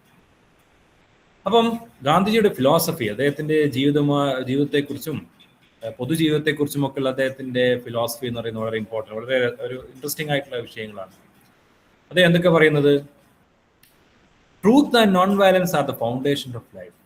സത്യവും അഹിംസയുമാണ് ജീവിതത്തിന്റെ അടിസ്ഥാനം എന്ന് പറയുന്നത്. അതുപോലെ തന്നെ മതവിശ്വാസം എന്ന് പറയുന്നത് വെറും ആചാരങ്ങളും അനുഷ്ഠാനങ്ങളും മാത്രമല്ല, മതവിശ്വാസവും നമ്മുടെ ധാർമ്മികതയും. ഏതൊരു മതവിശ്വാസമാണെങ്കിൽ അത് ധാർമ്മികത ഉണ്ടായിരിക്കണം, എങ്കിൽ മാത്രമേ അത് നല്ലൊരു മതം എന്ന് പറയാൻ പറ്റുള്ളൂ. അപ്പൊ അതുകൊണ്ട് മതവിശ്വാസവും മതവും ധാർമ്മികതയും ഒരിക്കലും നമുക്ക് സെപ്പറേറ്റ് ചെയ്യാൻ കഴിയും, രണ്ടും ഒന്നാണ്. ഓക്കെ, എല്ലാ ജീവജാലങ്ങളോടുള്ള സ്നേഹമാണ് ദൈവത്തിലേക്കുള്ള വഴി എന്ന് പറയുന്നത്. Love for all living beings is the path to God. അതുപോലെ എന്താണ് അദ്ദേഹത്തിന്റെ ഫിലോസഫിയുടെ മറ്റൊരു feature? Society should be based on justice, equality and compassion. സമൂഹം എന്ന് പറയുന്നത് നീതി, സമത്വം, കരുണ, ഇതിൽ അധിഷ്ഠിതമായിരിക്കണം സമൂഹം എന്ന് പറയുന്നത്. അതുപോലെ തന്നെ രാഷ്ട്രീയ അധികാരം, political power should serve moral and social welfare. എപ്പോഴും രാഷ്ട്രീയ അധികാരം എന്ന് പറയുന്നത് ധാർമ്മികമായിട്ടും അതുപോലെ തന്നെ സാമൂഹ്യ അല്ലെങ്കിൽ സമൂഹത്തിന്റെ ജനക്ഷേമം, സാമൂഹിക ക്ഷേമം, അത് ലക്ഷ്യമായിട്ടായിരിക്കും രാഷ്ട്രീയ അധികാരം പ്രവർത്തിക്കേണ്ടത്. അല്ലാതെ ആളുകളെ ഉപദ്രവിക്കാൻ, ആളുകളെ മേലെ അധികാരം ചെലുത്താനോ ഒന്നുമല്ല രാഷ്ട്രീയ അധികാരം പ്രവർത്തിക്കേണ്ടത്. മറിച്ച് ധാർമ്മികമായിട്ടുള്ള ഉന്നമനം, അതുപോലെ തന്നെ സാമൂഹിക ക്ഷേമം, ഇതിനൊക്കെ ആയിരിക്കണം ഫോക്കസ് ചെയ്യേണ്ടത്. അതുപോലെ മറ്റൊന്ന്, state should be decentralised and people centred. രാഷ്ട്രം എന്ന് പറയുന്ന സങ്കല്പം എന്നും ഒരു പ്രസിഡന്റ്, സെക്രട്ടറി, പ്രസിഡന്റ്, അതുപോലെ തന്നെ പ്രധാനമന്ത്രി, ഇവരെല്ലാവരെയും ഭരിക്കുക, ഈ രീതിയിലല്ല. മറിച്ച് അധികാരം എന്ന് പറയുന്ന ഒരാളുടെയോ അല്ലെങ്കിൽ ഒരു പാർട്ടിയുടെയോ അല്ലെങ്കിൽ ഒരു കൂട്ടം ആളുകളുടെ കയ്യിൽ കേന്ദ്രീകരിക്കപ്പെടേണ്ടതല്ല, മറിച്ച് അത് വികേന്ദ്രീകരിക്കപ്പെടണം, ഒരുപാട് ആളുകളുടെ കയ്യിലേക്ക് പോകണം, അത് ജനകീയമാവണം എന്നാണ് അദ്ദേഹം പറയുന്നത്. അധികാരം എന്ന് പറയുന്നത് അല്ലെങ്കിൽ രാഷ്ട്രം എന്ന് പറയുന്നത് അത് വികേന്ദ്രീകരിക്കപ്പെടുകയും അത് ജനകീയമാവുകയും ചെയ്യുമ്പോഴാണ് അധികാരം യഥാർത്ഥ രൂപത്തിൽ ജനങ്ങൾക്ക് ഉപകാരപ്പെടുന്ന രീതിയിൽ പ്രവർത്തിക്കാൻ കഴിയുകയുള്ളൂ എന്നുള്ളതാണ്. ഓക്കെ, ഇനി അടുത്തത്, ഗാന്ധിജി അദ്ദേഹത്തിന്റെ മതത്തെക്കുറിച്ചുള്ള കാഴ്ചപ്പാട് എന്താണ്? ഗാന്ധിയൻ പെർസ്പെക്റ്റീവ് ഓൺ റിലീജിയൻ, അത് നമ്മുടെ SLM-ൽ അങ്ങനെ തന്നെ പറയുന്നുണ്ട്, നിങ്ങളെ മെറ്റീരിയലിൽ. അപ്പൊ എന്താണ് ഗാന്ധിജി മതത്തെക്കുറിച്ച് പറയുന്നത്? അദ്ദേഹം പറയുന്നു, religion is A universal phenomenon. എല്ലാ സമൂഹത്തിലും മതവിശ്വാസമുണ്ട്. പൊതുവെ എല്ലാ മനുഷ്യരും മതത്തിലൂടെ ചെയ്യുന്ന യഥാർത്ഥത്തിൽ ഒരു ആത്മീയമായിട്ടുള്ള ഒരു ഗൈഡൻസ് ആണ്, ആത്മീയമായിട്ടുള്ള ഒരു ജീവിതത്തിൽ ഒരു വഴികാട്ടിയായിട്ടാണ് യഥാർത്ഥത്തിൽ ജനങ്ങൾ മതത്തിലേക്ക് പോകുന്നത്. ഓക്കെ, അപ്പൊ അതുകൊണ്ട് നമ്മുടെ മനസ്സിനകത്തുള്ള ഒരു ആത്മീയമായിട്ടുള്ള ഒരു ചിന്ത, ആത്മീയമായിട്ടുള്ള ചോദന അല്ലെങ്കിൽ ഇമോഷണൽ ആയിട്ടുള്ള അതിനെ സാറ്റിസ്ഫൈ ചെയ്യുന്ന അല്ലെങ്കിൽ അതിനെ തൃപ്തിപ്പെടുത്തുന്ന രീതിയിലാണ് മതങ്ങൾ വർക്ക് ചെയ്യുന്നത്. അപ്പൊ നമ്മുടെ ജീവിതത്തിന് ഒരു മീനിങ്ങും ഒരു ലക്ഷ്യവും അല്ലെങ്കിൽ ഒരു അർത്ഥവും ലഭിക്കുന്നത് യഥാർത്ഥത്തിൽ മതവിശ്വാസത്തിലൂടെയാണ് എന്നുള്ളതാണ്. പക്ഷെ മതവിശ്വാസം എന്ന് പറയുമ്പോൾ നിങ്ങൾ ഇങ്ങനെ ചിന്തിക്കേണ്ട, അതായത് നമ്മളിപ്പോ അമ്പലത്തിൽ പോവുക, പള്ളിയിൽ പോവുക, നിസ്കരിക്കുക, പ്രാർത്ഥിക്കുക, ആ രീതിയിലല്ല അദ്ദേഹം, അല്ലെങ്കിൽ വെറും ഒരു ആചാരമായിട്ടോ അനുഷ്ഠാനമായിട്ടോ അല്ലെങ്കിൽ ഒരു സമൂഹമായിട്ട് ജീവിക്കാൻ ഞങ്ങള് ഇന്ന മതക്കാര്, അവൻ വേറെ മതക്കാര്, അങ്ങനെയുള്ള കാഴ്ചപ്പാടിലല്ല അദ്ദേഹം മതത്തെ കാണുന്നത്. മറിച്ച് അദ്ദേഹത്തിന് മതത്തെക്കുറിച്ച് ചില വ്യത്യസ്തമായ കാഴ്ചപ്പാടുകളുണ്ട്. അപ്പൊ അദ്ദേഹം പറയുന്നത്, religion is not merely rituals or ceremonies. മതം എന്ന് പറയുന്നത് വെറും ആചാരങ്ങളോ അനുഷ്ഠാനങ്ങളോ ഒന്നുമല്ല, മറിച്ച് റിലീജിയൻ എന്ന് പറയുന്നത് അത് വിശ്വാസമാണ്. അതായത് ഒരു ധാർമ്മികമായിട്ടുള്ള, നമ്മുടെ ജീവിതത്തിൽ മുഴുവൻ ആ ധാർമ്മികമായിട്ടുള്ള കാര്യങ്ങൾ ഇംപ്ലിമെന്റ് ചെയ്യുമ്പോഴാണ് യഥാർത്ഥത്തിൽ റിലീജിയൻ. അതുപോലെ തന്നെ നമ്മളുടെ ഒരു ധാർമ്മിക പെരുമാറ്റം, ധർമ്മത്തിൽ അധിഷ്ഠിതമായിട്ടുള്ള പെരുമാറ്റമാണ് മതത്തിന്റെ അടിസ്ഥാനം എന്ന് പറയുന്നത്. ഓക്കെ, അപ്പൊ അതുകൊണ്ട് ഞാൻ നേരത്തെ പറഞ്ഞ പോലെ തന്നെ മതവും ധാർമ്മികതയും അല്ലെങ്കിൽ ധാർമ്മികമായ പെരുമാറ്റം ഒരിക്കലും നമുക്ക് സെപ്പറേറ്റ് ചെയ്യാൻ കഴിയില്ല, രണ്ടും ഒന്നാണ്. ഓക്കെ, ഞാൻ പറഞ്ഞത് ഇൻസെപ്പറബിൾ ആണ്. ധാർമ്മികത ഇല്ലാതെ മതത്തിന് യാതൊരു പ്രസക്തിയും ഇല്ല എന്നുള്ളതാണ്. വെറും എന്താ പറയുക, ആചാരങ്ങൾ ചെയ്തുകൊണ്ടോ അനുഷ്ഠാനങ്ങൾ ചെയ്തുകൊണ്ടോ ഒരിക്കലും നമുക്ക് ഒരു മതത്തിന്റെ പൂർണ്ണാർത്ഥം നമുക്ക് ലഭിക്കുകയില്ല. മതത്തിന്റെ പൂർണ്ണാർത്ഥം നിങ്ങൾക്ക് ലഭിക്കണമെങ്കിൽ, ജീവിതത്തിൽ നിങ്ങൾക്ക് ലഭിക്കണമെങ്കിൽ, you have to have the morality in your life. നിങ്ങളുടെ ജീവിതത്തിൽ നിങ്ങൾക്ക് എന്ത് ചെയ്യണം? ഒരു മോറൽ കണ്ടക്ട്, എത്തിക്കലായിട്ടുള്ള, ധാർമ്മികമായിട്ടുള്ള ഒരു സ്വഭാവവും ധാർമ്മികമായിട്ടുള്ള ഒരു പെരുമാറ്റ രീതി നിങ്ങളുടെ ജീവിതത്തിൽ ഉണ്ടെങ്കിലാണ് നിങ്ങൾ മതം പിന്തുടരുന്നു അല്ലെങ്കിൽ മതം അനുശാസിക്കുന്ന രീതി ജീവിക്കുന്നു പറയാൻ കഴിയുകയുള്ളൂ. ഓക്കെ, അപ്പോൾ ഞാൻ കുറെ നേരമായിട്ട് ഇങ്ങനെ ധാർമ്മികത എന്ന് പറയുന്നത്, ധാർമ്മിക പെരുമാറ്റം, മോറൽ കണ്ടക്ട്, മൊറാലിറ്റി എന്നൊക്കെ പറയുന്നല്ലോ. എന്താണ് മൊറാലിറ്റി, എന്താണ് മോറൽ വാല്യൂസ്? അത് അദ്ദേഹം പറയും. ഒന്ന്, സത്യസന്ധത, ലവ്, സ്നേഹം, കമ്പാഷൻ, കരുണ, ഓണസ്റ്റി, അല്ലേ, ആത്മാർത്ഥത, സെൽഫ് കൺട്രോൾ, നമ്മളുടെ ഒരു ആത്മനിയന്ത്രണം, അതുപോലെ തന്നെ നോൺ വയലൻസ്, അഹിംസ എന്നുള്ള ഇതൊക്കെയാണ് അദ്ദേഹം പറയുന്ന മോറൽ വാല്യൂസ് എന്ന് പറയുന്നത്. ഇതൊക്കെ നിങ്ങൾ ടെക്സ്റ്റ് ബുക്ക് നോക്കി പഠിക്കണം. ഓക്കെ, അപ്പോൾ അദ്ദേഹം പറയുന്നത് ഒരു മനുഷ്യന് ഞാനൊരു മതവിശ്വാസിയാണ് എന്ന് നിങ്ങൾക്ക് ക്ലെയിം ചെയ്യണമെങ്കിൽ യു ഹാവ് ടു ഹാവ് നിങ്ങൾ ഒരു തീരെ ഒരു ആത്മാർത്ഥത ഇല്ലാത്തവൻ, അല്ലെങ്കിൽ ക്രൂരൻ, അല്ലെങ്കിൽ ഒരു തീരെ നീതി പാലിക്കാത്തവനാണ്, അല്ലെങ്കിൽ ഇമ്മോറൽ ആണെങ്കിൽ നിങ്ങൾക്ക് ഒരിക്കലും ഒരു മതവിശ്വാസിയാണ് നിങ്ങൾക്ക് ഒരിക്കലും ക്ലെയിം ചെയ്യാൻ കഴിയില്ല. ഓക്കെ, അപ്പം മതത്തിന്റെ അടിസ്ഥാനം എന്ന് പറയുന്നത് മൊറാലിറ്റിയും എത്തിക്സ് ഒക്കെയാണ്. നമ്മളെ മനുഷ്യന്റെ പെരുമാറ്റത്തെ ഇമ്പ്രൂവ് ചെയ്യാനും, അതുപോലെ തന്നെ സാമൂഹികമായിട്ടുള്ള ഒരു എന്താ പറയുക സ്നേഹം, പരസ്പര സ്നേഹവും പരസ്പര ബഹുമാനവും പ്രൊമോട്ട് ചെയ്യുന്ന രീതിയിലായിരിക്കണം മതങ്ങൾ. ഓക്കെ, അത് നമ്മുടെ ജീവിതത്തിൽ നമുക്ക് കാണാൻ കഴിയുന്നുള്ളൂ. അപ്പൊ മോറൽ ഡിസിപ്ലിൻ, ഒരു അച്ചടക്കം, ഒരു ധാർമ്മികമായിട്ടുള്ള ഒരു അച്ചടക്കം, മോറൽ ഡിസിപ്ലിൻ ഏതൊരു നോൺ വയലന്റ് സൊസൈറ്റിയും അല്ലെങ്കിൽ അക്രമത്തിൽ അധിഷ്ഠിതമല്ലാത്ത ഒരു അഹിംസ പിന്തുടരുന്ന ഒരു സമൂഹത്തിന്റെ അടിസ്ഥാനം എന്ന് പറയുന്നത് ഒരു ധാർമ്മികമായിട്ടുള്ള ഒരു അച്ചടക്കം നമ്മുടെ ജീവിതത്തിൽ ഉണ്ടാവുക എന്നുള്ളതാണ്. അതുപോലെ തന്നെ മതസഹിഷ്ണുത ഒരു പ്രധാനപ്പെട്ട കൺസെപ്റ്റാണ്. റിലീജിയസ് ടോളറൻസ്, എന്തായാലും മലയാളത്തിൽ പറയുക മതസഹിഷ്ണുത എന്നുള്ളതാണ്. അപ്പൊ ഗാന്ധിജി എപ്പോഴും പറഞ്ഞിട്ടുള്ളത് എല്ലാ മതങ്ങളെയും ബഹുമാനിക്കുക, റെസ്പെക്ട് ഫോർ ഓൾ റിലീജിയൻസ്. അതുപോലെ തന്നെ മതങ്ങൾ തമ്മിലുള്ള പരസ്പര ബഹുമാനവും സ്നേഹവും, പരസ്പര എന്താ പറയുക മതങ്ങൾ തമ്മിലുള്ള ഒരു മതസഹിഷ്ണുത, അതുപോലെ തന്നെ മതങ്ങൾ തമ്മിലുള്ള പരസ്പരം മനസ്സിലാക്കൽ, ഇന്റർഫെയ്ത്ത് അണ്ടർസ്റ്റാൻഡിങ്. ഓരോ മതങ്ങൾ പരസ്പരം നമ്മളെ മതത്തെക്കുറിച്ച് മാത്രം പഠിച്ചാൽ പോരാ, മറ്റു മതങ്ങളെ കുറിച്ച് പഠിച്ച് അത് മനസ്സിലാക്കുക. അപ്പോൾ ഒരു മതങ്ങൾ തമ്മിലുള്ള ഒരു മനസ്സിലാക്കലും അണ്ടർസ്റ്റാൻഡിങ്ങും വളരെ ഇമ്പോർട്ടൻ്റ്. അതിലൂടെയാണ് ഈ റിലീജിയസ് ടോളറൻസ്, മതസഹിഷ്ണുത എന്നുള്ളത് നമുക്ക് ഉണ്ടാക്കാൻ പറ്റുകയുള്ളൂ. ഓക്കെ, പിന്നെ അദ്ദേഹം വിശ്വസിക്കുന്നത് എല്ലാ മതങ്ങളും ഒരേ ദൈവത്തിൽ നിന്ന് തന്നെയാണ്. എല്ലാ മതങ്ങളും അൾട്ടിമേറ്റ്ലി സത്യം തേടുന്നതാണ് എല്ലാ മതങ്ങളും. അതുകൊണ്ട് തന്നെ എല്ലാ മതങ്ങളും ഒരേ ആത്മീയ രീതിയിൽ മുന്നോട്ട് പോകും. അതുകൊണ്ട് ഒരു സർവ്വമത സത്യവാദം, അല്ലെ എല്ലാ മതങ്ങളും ഒരു മതത്തെയും റിജക്ട് ചെയ്യാതെ എല്ലാ മതങ്ങളും ഒരുപോലെയാണ്. പക്ഷെ അത് അദ്ദേഹം ജനിച്ച മതത്തിൽ അദ്ദേഹം വിശ്വസിക്കുകയും, അത് ഹിന്ദു മതത്തിൽ വിശ്വസിക്കുകയും, അതിന്റെ സത്യത്തിൽ അല്ലെങ്കിൽ അതിന്റെ സത്യസാക്ഷാത്കാരത്തിലേക്കുള്ള ഒരു ജീവിത പ്രയാണമായിരുന്നു അദ്ദേഹത്തിന്റെ ജീവിതവും അദ്ദേഹത്തിന്റെ പ്രവർത്തനവും എല്ലാം തന്നെ. അത് നമുക്ക് ഇതിലേക്ക് വരാം. അപ്പൊ ഞാൻ പറഞ്ഞു എല്ലാ മതങ്ങളും ഒരുപോലെയാണ്, എല്ലാ മതങ്ങളും തമ്മിലുള്ള ഒരു സമത്വം, ഇക്വാലിറ്റി ഓഫ് റിലീജിയൻസ്, മതങ്ങൾ തമ്മിലുള്ള സമത്വം അദ്ദേഹം പ്രൊഫസ് ചെയ്തിട്ടുള്ള ഒരു ആശയമാണ്. Okay, so every religion contains elements, എല്ലാ മതത്തിലും സത്യമുണ്ട്. Every religion teaches non violence and moral. എല്ലാ മതങ്ങളും പഠിപ്പിക്കുന്ന യഥാർത്ഥത്തിൽ അഹിംസയും അല്ലെങ്കിൽ നോൺ വയലൻസും അതുപോലെ തന്നെ ധാർമ്മിക മൂല്യങ്ങളൊക്കെയാണ്. ഓക്കെ, അപ്പോൾ മനുഷ്യർ അതിനെ ഇന്റർപ്രറ്റ് ചെയ്യുമ്പോഴാണ് വ്യത്യാസങ്ങൾ ഉണ്ടാകുന്നത്. ഇപ്പോൾ ഹിന്ദുമതം, ക്രിസ്തു മതം, ഇസ്ലാം മതം, ജുദായിസം, അങ്ങനെയുള്ള ബുദ്ധിസം, സിഖിസം, അങ്ങനെ ഒരുപാട് മതങ്ങളുണ്ടല്ലോ. യഥാർത്ഥത്തിൽ എല്ലാ മതങ്ങളുടെയും എസെൻസ് എന്ന് പറയുന്നത് ഒന്ന് തന്നെയാണ്, സത്യവും അതുപോലെ തന്നെ ദൈവത്തിലേക്ക് എത്തുക, അതുപോലെ ആത്മീയമായിട്ടുള്ള നമ്മുടെ പ്യൂരിഫിക്കേഷൻ, ഇതൊക്കെയാണ് എല്ലാ മതത്തിന്റെയും എസെൻസ് എന്ന് പറയുന്നത്. പിന്നെ ഈ ഡിഫറൻസ് എവിടെ നിന്നുണ്ടാവുന്നു? ഈ ഡിഫറൻസ് ഉണ്ടാവുന്നത് മനുഷ്യർ, നമ്മളെ വിശ്വാസികൾ അതിനെ ഇന്റർപ്രറ്റ് ചെയ്യുമ്പോഴാണ്. അതിങ്ങനെയാണ്, അത് ശരിക്കും അങ്ങനെയല്ല, ഞങ്ങളുടെ മതം എന്ന് പറയുന്നത് മറ്റു മതം റിജക്ട് ചെയ്യുന്നതാണ് എന്ന രീതിയിൽ. അതാണ് അദ്ദേഹത്തിന്റെ ആശയം എന്ന് പറയുന്നത്. ഇപ്പൊ ഹിന്ദു മതമാണെങ്കിൽ ഇസ്ലാം മതമാണ്, ക്രിസ്ത്യാനിറ്റി, ബുദ്ധിസം, ജുദായിസം, ഇതെല്ലാം തന്നെ ഒരേ രീതിയിലുള്ള ധാർമ്മികമായിട്ടുള്ള കാര്യങ്ങളാണ് എല്ലാ മതങ്ങളും പഠിപ്പിക്കുന്നത് എന്നുള്ളതാണ്. അതുപോലെ തന്നെ ഗാന്ധിജി ഈ പ്രാർത്ഥനകളെ കുറിച്ച് സംസാരിക്കുന്നുണ്ട്. ഗാന്ധിയുടെ അഭിപ്രായത്തിൽ prayer is the soul and essence of religion. നമ്മൾ പ്രാർത്ഥനയിലൂടെ, അതാണ് മതത്തിന്റെ ഒരു എസെൻസ്, അതിന്റെ ആത്മാവ് എന്ന് പറയുന്നത്. അപ്പോൾ പ്രാർത്ഥിക്കുന്നതിലൂടെ നമുക്ക് നമ്മുടെ മനസ്സിനെ ശുദ്ധീകരിക്കാനും നമ്മുടെ സ്വഭാവത്തെ ശക്തിപ്പെടുത്താനും അതുപോലെ തന്നെ ദൈവത്തിലേക്ക് വ്യക്തികളെ അടുപ്പിക്കാനും ഒക്കെ, പ്രയാസമുണ്ടാകുമ്പോൾ അതൊരു ധൈര്യം കൊടുക്കാനും ഒക്കെ സഹായിക്കുന്നത് പ്രാർത്ഥനകളാണ്. പ്രാർത്ഥനയ്ക്ക് പ്രധാന ഒരു ഇമ്പോർട്ടൻസ് ഉണ്ട് എന്ന് അദ്ദേഹം പറയുന്നു. പിന്നെ എന്താണ് ഗാന്ധിജിയെ സ്വാധീനിച്ച മതങ്ങൾ, ഒരുപാട് നമുക്ക് പിന്നെ പല മതങ്ങളും ഗാന്ധിജിയുടെ ചിന്തകളെയും ഒക്കെ സ്വാധീനിച്ചിട്ടുണ്ട്. ഇതുവരെ പറഞ്ഞതൊക്കെ ക്ലിയർ അല്ലേ? ഓക്കെ അല്ലേ ഞാൻ പറഞ്ഞതൊക്കെ? ഓക്കെ ആണ് സർ. ഓക്കെ അല്ലേ?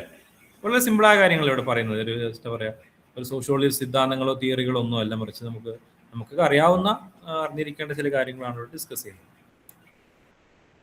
അപ്പം ഒരുപാട് പല മതവിശ്വാസങ്ങളും ഗാന്ധിജിയുടെ ചിന്തകളെയും ഗാന്ധിജിയുടെ ആശയങ്ങളെയും സ്വാധീനിച്ചിട്ടുണ്ട്. അതിൽ ഒന്നാമത്തത് വൈഷ്ണവിസമാണ്. ഹിന്ദുമതത്തിനകത്തുള്ള വൈഷ്ണവ ട്രഡീഷൻ അദ്ദേഹത്തെ വളരെയധികം സ്വാധീനിച്ചപ്പോൾ ഹിന്ദുമതത്തിനകത്തുള്ള മഹാവിഷ്ണുവിനെ ആരാധിക്കുന്ന, മഹാവിഷ്ണുവിനെ ദൈവമായി കണ്ടുകൊണ്ട് ആരാധിക്കുന്ന ഒരു ട്രഡീഷനാണ് വൈഷ്ണവിസം എന്ന് പറയുന്നത്. അത് ഗാന്ധിജിയെ വളരെയധികം സ്വാധീനിച്ചിട്ടുണ്ട്. ഗാന്ധിജിയുടെ ബാക്ക്ഗ്രൗണ്ട് തന്നെ ഒരു വൈഷ്ണവ കുടുംബത്തിലാണ് അദ്ദേഹം ജനിച്ചത്. അദ്ദേഹത്തിന്റെ ധാർമ്മികമായിട്ടുള്ള വിശ്വാസങ്ങളൊക്കെ അത്തരത്തിൽ ഒരു ഹിന്ദു ട്രഡീഷൻസ് അദ്ദേഹത്തിന്റെ ജീവിതത്തെ വളരെയധികം സ്വാധീനിച്ചിട്ടുണ്ട് എന്നുള്ളതാണ്. അപ്പോൾ എന്താണ് വൈഷ്ണവ ട്രഡീഷൻസ്, അല്ലെങ്കിൽ പ്രധാനമായിട്ട് വൈഷ്ണവ ആശയങ്ങൾ? അതായത് ദൈവത്തിനോടുള്ള കംപ്ലീറ്റ് ആയിട്ടുള്ള സമർപ്പണം. ഓക്കെ, നമ്മൾ പിന്നെ മഹാവിഷ്ണുവിന്റെ അവതാരമായിട്ട് വന്നിട്ടുള്ള ശ്രീകൃഷ്ണൻ അർജുനോട് പറയുന്ന കാര്യമുണ്ടല്ലോ, ഞാൻ തന്നെയാണ് പിന്നെ ഞാനാണ് ഈ ജഗന്നിയന്താവ്, അല്ലെങ്കിൽ ഞാൻ തന്നെയാണ് ഈശ്വരൻ, അല്ലെങ്കിൽ ഞാനാണ് പിന്നെ സത്യം, എന്നിൽ ലയിക്കുക, അല്ലെങ്കിൽ എന്നെ ഒരു ഇതായി കാണുക, അല്ലെങ്കിൽ എന്നെ ഒരു രക്ഷിതാവായി കാണുക എന്നുള്ള രീതിയിൽ. അപ്പോൾ അതുപോലെ ദൈവത്തിന് പൂർണ്ണമായിട്ടും, അല്ലെങ്കിൽ പിന്നെ ദൈവത്തിനോടുള്ള പൂർണ്ണമായുമുള്ള സമർപ്പണം, അതുപോലെ തന്നെ എന്താണ് സർവീസ് ടു ഹ്യൂമാനിറ്റി, മനുഷ്യത്വത്തിനോടുള്ള നമ്മുടെ ഒരു സേവനം, അത് വളരെ ഇമ്പോർട്ടൻ്റ് ആണ്. അതുപോലെ തന്നെ യൂണിവേഴ്സൽ ലവ്, എല്ലാവരെയും സ്നേഹിക്കുക. ഓക്കെ, ഇതൊക്കെയാണ് വൈഷ്ണവസത്തിന്റെ പ്രധാനപ്പെട്ട ആശയങ്ങൾ അദ്ദേഹത്തെ സ്വാധീനിച്ചത്. ഇതൊക്കെ അദ്ദേഹത്തിന്റെ ചിന്തകളിൽ നമുക്ക് കാണാൻ കഴിയും. അതുപോലെ തന്നെ ഭഗവത്ഗീത അദ്ദേഹത്തെ സ്വാധീനിച്ചിരുന്നതാണ്. ഭഗവത്ഗീത, ഓക്കെ, ഈ ഭഗവത്ഗീതയിൽ പറയുന്ന മുഴുവൻ കാര്യങ്ങൾ അദ്ദേഹത്തിന്റെ ജീവിതാന്ത്യം വരെ, അദ്ദേഹം ജീവിതത്തിൽ ഉടനീളം അദ്ദേഹം അത് കൊണ്ടു നടന്നിരുന്നു എന്നുള്ളതാണ്. ആ ഭഗവത്ഗീത അദ്ദേഹം വിളിച്ചത് അദ്ദേഹത്തിന്റെ സ്പിരിച്വൽ ഡിക്ഷണറി ആയിട്ടാണ്, ആത്മീയ ഡിക്ഷണറി ആയിട്ടാണ് അദ്ദേഹം അതിനെ കണ്ടത്. ഓക്കെ, അപ്പൊ ഭഗവത്ഗീതയിൽ പരാമർശിക്കുന്ന കാര്യങ്ങൾ, അതായത് സ്വന്തം ഡ്യൂട്ടി ചെയ്യുക, സ്വന്തം ധർമ്മം ചെയ്യുക, നമ്മൾ അതിന്റെ റിസൾട്ട് ഒന്നും നോക്കാതെ ഡ്യൂട്ടി ചെയ്യുക എന്നുള്ളതാണ്. അതുപോലെ തന്നെ നിഷ്കാമ കർമ്മ, ഫലം പ്രതീക്ഷിക്കാതെ, നമ്മൾ അതിന്റെ പിന്നെന്താണ് റിവാർഡ് പ്രതീക്ഷിക്കാതെ, തിരിച്ചെന്ത് കിട്ടും എന്ന് പ്രതീക്ഷിക്കാതെ വർക്ക് ചെയ്യുക, അതാണ് നിഷ്കാമ കർമ്മ. ഓക്കെ, സെൽഫ്ലെസ് സർവീസ്, നമ്മളെ ഒരു പിന്നെ എന്താ പറയാ, വ്യക്തിപരമായിട്ടുള്ള അല്ലെങ്കിൽ സ്വാർത്ഥ താല്പര്യങ്ങളില്ലാതെ സമൂഹത്തിന് വേണ്ടി പ്രവർത്തിക്കുക എന്നുള്ള സെൽഫ്ലെസ് സർവീസ്. അതുപോലെ തന്നെ യൂണിവേഴ്സൽ ബ്രദർഹുഡ്, എല്ലാ മനുഷ്യരും ഒരുപോലെയാണ്. അതുപോലെ തന്നെ റെസിസ്റ്റൻസ് ഇവിൾ, നമ്മളെ എന്താ പറയുക അസത്യത്തിലേക്ക് കൊണ്ടുപോകുന്ന പിന്നെ പൈശാചികമായ കാര്യങ്ങളോടുള്ള റെസിസ്റ്റൻസ് ഒക്കെ അതൊക്കെയാണ്. അപ്പൊ ഇതൊക്കെ അദ്ദേഹത്തിന്റെ ഈ സത്യഗ്രഹ കൺസെപ്റ്റിനെയും അദ്ദേഹത്തിന്റെ ആശയങ്ങളെയും വളരെയധികം സ്വാധീനിച്ചിട്ടുണ്ട്. ഓക്കെ, ഭഗവത്ഗീത നമുക്കറിയാലോ, അത് എന്താണ് പിന്നെ അല്ലെ, മഹാഭാരത യുദ്ധത്തിന് മുമ്പ് ആരാ പറയത്, ചെറിയൊരു ഡിസ്ക്രിപ്ഷൻ. ഭഗവത്ഗീത എന്ന് പറയുന്നത് എന്താണ്, അതിന്റെ ഒരു ചരിത്രം എന്താണ്, ആരെങ്കിലും പറയോ? കൃഷ്ണൻ അർജുനനോട് ഉപദേശിച്ചത് എപ്പോൾ? യുദ്ധസമയത്ത്. ഏത് യുദ്ധസമയത്ത്? കുരുക്ഷേത്ര യുദ്ധം. വേറെ ആർക്കെങ്കിലും ഇതുമായി ബന്ധപ്പെട്ട് കോൺട്രാക്ട് പറയാനുണ്ടോ? ഇത് ഹിന്ദു മതത്തിലെ ഏറ്റവും പ്രധാനപ്പെട്ട ഒരു പുണ്യഗ്രന്ഥമാണ്. ഇത് ഭീഷ്മപർവ്വതത്തിലാണ് പിന്നെ ഇതാക്കുന്നത്. അതായത് കുരുക്ഷേത്രത്തില് അർജുനനും കൃഷ്ണനും തമ്മിലുള്ള സംഭാഷണം, അതാണ് ഇത് ഗ്രന്ഥം. ഇത് ഈ ഭഗവത്ഗീതയിൽ നമുക്ക് കാണുകയാണെങ്കിൽ ഏകദേശം 18 അധ്യായങ്ങളും 700ഓളം ശ്ലോകങ്ങളൊക്കെ ഉൾപ്പെടുന്നുണ്ട്. അതായത് ഒരു മനുഷ്യ ജന്മത്തില് ഒരു മനുഷ്യൻ ധർമ്മത്തിനനുസൃതമായിട്ട് എങ്ങനെ ജീവിക്കണം, മോക്ഷം പ്രാപിക്കുന്നത് എങ്ങനെയാണെന്നുള്ള, ഒരു മനുഷ്യന്റെ ഒരു യുഗത്തിൽ ഒരു മനുഷ്യൻ ഏതെല്ലാം രീതിയിൽ പ്രാപിക്കണം എന്നുള്ള വ്യക്തമായിട്ടുള്ളത് ഭഗവത്ഗീതയിൽ പറഞ്ഞിട്ടുണ്ട്. അപ്പൊ ഒരുപാട് കാര്യങ്ങൾ നമ്മൾ മനസ്സിലാക്കി, കൂടുതൽ പറയേണ്ട ആവശ്യമില്ല. അപ്പൊ എന്തായാലും മഹാഭാരത അല്ലെങ്കിൽ കുരുക്ഷേത്ര യുദ്ധം തുടങ്ങുന്നതിന് മുമ്പ് പിന്നെ പാണ്ഡവ സേനയിലെ ഏറ്റവും പ്രധാനപ്പെട്ട സേനാനിയായിരുന്ന അർജുനൻ തന്റെ യുദ്ധം ചെയ്യാൻ മുമ്പോട്ട് നോക്കുമ്പോൾ മുഴുവൻ കാണുന്നത് തന്റെ കുടുംബക്കാരും അതുപോലെ തന്നെ ബന്ധുക്കളും ഗുരുക്കന്മാരും സഹോദരന്മാരും ഒക്കെയാണ്. അപ്പോൾ അപ്പോൾ ആ യുദ്ധം ചെയ്യുന്നതിന് മുമ്പ്, കുരുക്ഷേത്രത്തിൽ തുടങ്ങുന്നതിന് മുമ്പ് അത് കണ്ട് അർജുനൻ മോഹാലസ്യപ്പെട്ടപ്പോൾ ശ്രീകൃഷ്ണൻ അദ്ദേഹത്തെ ഉപദേശിച്ച്, അല്ലെങ്കിൽ വിശ്വരൂപം, ശ്രീകൃഷ്ണൻ എന്ന് പറയുന്നത് മഹാവിഷ്ണുവിന്റെ അവതാരമാണ്, ആ വിശ്വരൂപം കാണിച്ചിട്ട് അർജുനനെ കൂടുതൽ ഇൻസ്പയർ ചെയ്യുകയാണ്. അർജുന ഒന്ന് എഴുന്നേൽക്കുമോ, അതായത് നീ കാണുന്നത് എന്താ, നിന്റെ ഡ്യൂട്ടി നിർവഹിക്കുക എന്നുള്ളത്, ഒരു ക്ഷത്രിയൻ എന്ന നിലയിൽ ചെയ്യേണ്ട ഡ്യൂട്ടി എന്ന് പറയുന്നത് യുദ്ധം ചെയ്യുക എന്നുള്ളതാണ്. അതിന്റെ റിസൾട്ട് ആഗ്രഹിക്കാതെ യുദ്ധം ചെയ്യുക. യുദ്ധം ചെയ്യാതെ യുദ്ധത്തിൽ നിന്ന് പിന്തിരിഞ്ഞു പോകുന്നവന് യഥാർത്ഥത്തിൽ സ്വർഗത്തിൽ പോലും നരകത്തിൽ പോലും ഇത് കിട്ടില്ല എന്നുള്ള, അഭയം കിട്ടില്ല എന്നുള്ള രീതിയിലുള്ള ഉപദേശമാണ് യഥാർത്ഥത്തിൽ. അപ്പൊ സത്യവും അസത്യവും എങ്ങനെ തിരിച്ചറിയണമെന്നും, അതുപോലെ തന്നെ നമ്മൾ ഒരിക്കലും പ്രതിഫലം കാക്ഷിക്കാതെ നമ്മുടെ ഡ്യൂട്ടി, നമ്മുടെ ധർമ്മത്തിൽ മുന്നോട്ട് പോകുക എന്നുള്ളതാണ് ഓരോ മനുഷ്യരും ചെയ്യേണ്ടത് എന്നുള്ള ആശയങ്ങളാണ് യഥാർത്ഥത്തിൽ ഭഗവത്ഗീതയിൽ പറയുന്നത്. അപ്പൊ ആ ആശയങ്ങൾ സ്വാഭാവികമായിട്ടും മഹാത്മാഗാന്ധിയുടെ പ്രവർത്തനത്തിൽ അദ്ദേഹത്തെ സ്വാധീനിച്ചിരുന്നു. മറ്റൊന്നാണ് രാമായണത്തിന്റെ സ്വാധീനം. രാമായണം എന്ന് പറയുന്നത് രാമരാജ്യ എന്നുള്ള കൺസെപ്റ്റ്, അതായത് എപ്പോഴും സത്യത്തിലും നീതിയിലും അധിഷ്ഠിതമായിട്ടുള്ള ഒരു കൺസെപ്റ്റാണ് യഥാർത്ഥത്തിൽ രാമൻ, അല്ലെങ്കിൽ മര്യാദ പുരുഷോത്തമൻ എന്നുള്ള മര്യാദ പുരുഷോത്തമനായിട്ടുള്ള രാമൻ എസ്റ്റാബ്ലിഷ് ചെയ്യാൻ ശ്രമിച്ചിട്ടുള്ളത് ഈ സത്യത്തിലും നീതിയിലും അധിഷ്ഠിതമായിട്ടുള്ള ഒരു രാജ്യം. ആ ഒരു കൺസെപ്റ്റാണ് രാമരാജ്യം എന്ന് പറയുന്നത്. എല്ലാവർക്കും നീതി ഉറപ്പു നൽകുന്ന, എല്ലാവർക്കും സമത്വം ഉറപ്പു നൽകുന്ന, അതുപോലെ തന്നെ എല്ലാവരുടെയും ജനക്ഷേമം ഉറപ്പു നൽകുന്ന, അതുപോലെ തന്നെ ധാർമ്മികമായിട്ടുള്ള ഒരു ഭരണം, അതുപോലെ തന്നെ സോഷ്യൽ ഹാർമണി, ഇതൊക്കെ എൻഷുർ ചെയ്യുന്ന ഒരു കൺസെപ്റ്റാണ് രാമരാജ്യം എന്ന് പറയുന്നത്. അതുപോലെ തന്നെ വസുദൈവ കുടുംബകം, അതായത് the world is one family. ലോകം എന്ന് പറയുന്നത് തന്നെ ഒരു കുടുംബമാണ്. അപ്പോൾ ലോകം തന്നെ അത് ഒന്നും ഞാൻ വേറെ മതം, വേറെ ഉള്ളവൻ, അങ്ങനെ എല്ലാവരും ഒരുമിച്ച് എല്ലാവരും ഒന്നാണ് എന്നുള്ള ഒരു കൺസെപ്റ്റാണ് വസുദൈവ കുടുംബം മുന്നോട്ട് വെക്കുന്നത്. അപ്പോൾ ഗ്ലോബൽ ബ്രദർഹുഡ്, ലോകൈക സമാധാനം, അല്ലെങ്കിൽ ലോകൈക ഒരു സാഹോദര്യം ആണ് ഇത് മുന്നോട്ട് വെക്കുന്നത്.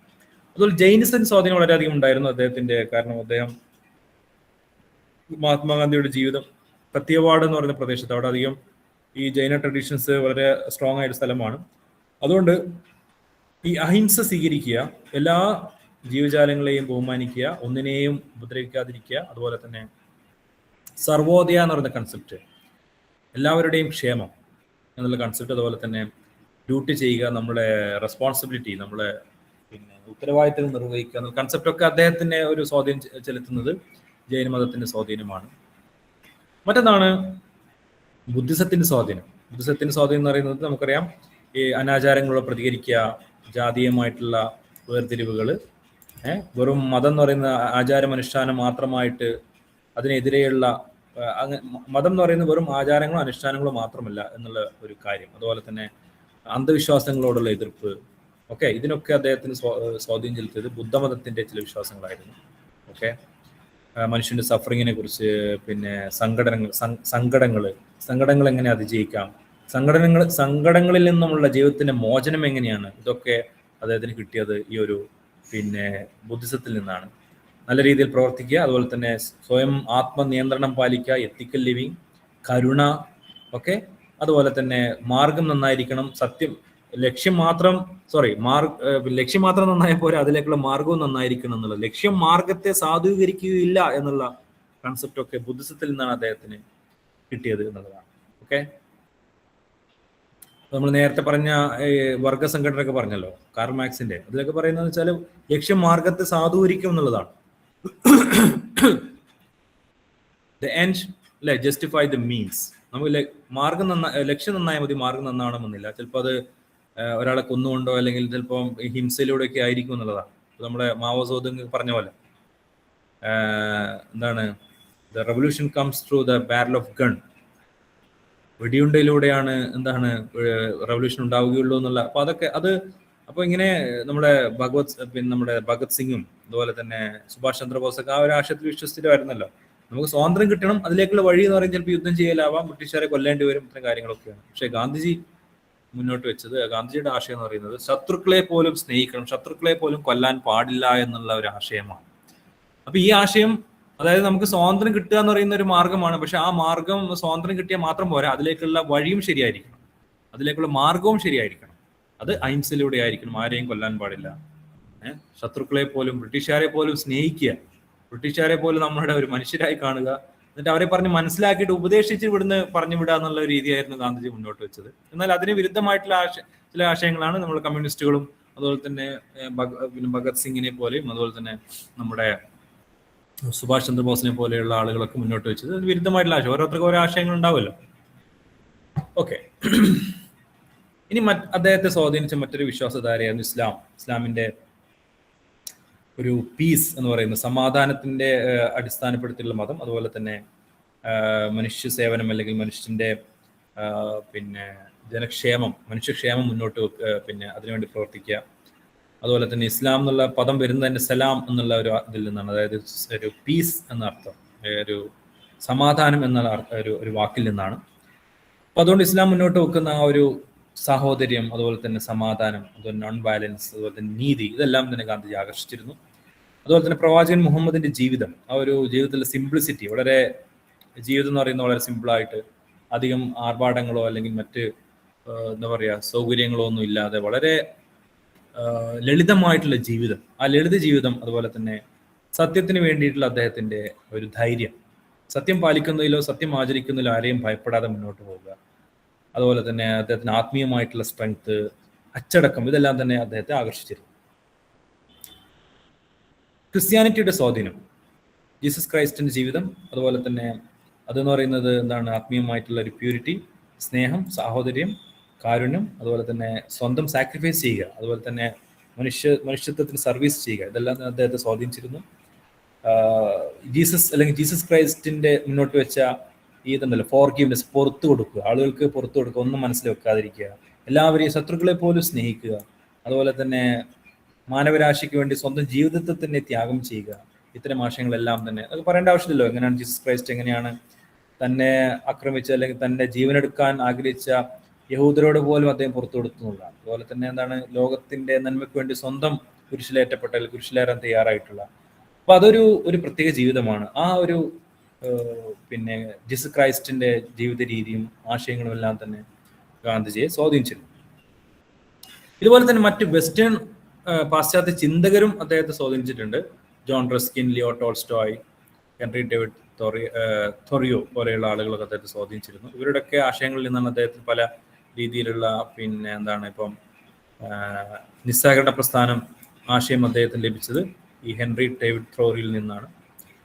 പിന്നെ ഇന്ത്യൻ തിങ്കേഴ്സ് എന്ന് പറയുന്നത് ബാലഗംഗാധര തിലക്, ഗോപാലകൃഷ്ണ ഗോഖലെ, രവീന്ദ്രനാഥ് ടാഗോർ, സ്വാമി വിവേകാനന്ദ സ്വാധീനിച്ചിരുന്നു. പിന്നെ സോഷ്യലിസം, ഞാൻ പറഞ്ഞല്ലോ അദ്ദേഹം ഒരു സോഷ്യലിസം അല്ലെങ്കിൽ ഒരു സമത്വം എന്നുള്ള രീതിയിലാണ് അദ്ദേഹം മുന്നോട്ട് വെച്ചത്.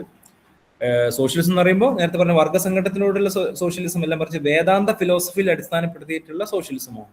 ഓക്കെ, ഒരു ആത്മീയതയിൽ അടിസ്ഥാനപ്പെടുത്തിയിട്ടുള്ള സോഷ്യലിസം, അല്ലാതെ ഇങ്ങനെ ഞാൻ നേരത്തെ പറഞ്ഞ ഭൗതിക ജീവിതം, പിന്നെ സാമ്പത്തിക ജീവിതം മാത്രം ഫോക്കസ് ചെയ്യുക, അതുപോലെ തന്നെ എന്താണ് വയലന്റ് ആയിട്ടുള്ള രീതി, അതൊക്കെ റിജക്ട് ചെയ്തുകൊണ്ട് പിന്നെ എന്താണ് ഒരു ആത്മീയതയിൽ അടിസ്ഥാനപ്പെടുത്തിയിട്ടുള്ള ഒരു സ്ഥിതി സമത്വം, സോഷ്യലിസമാണ് അദ്ദേഹം മുന്നോട്ട് വെച്ചത്.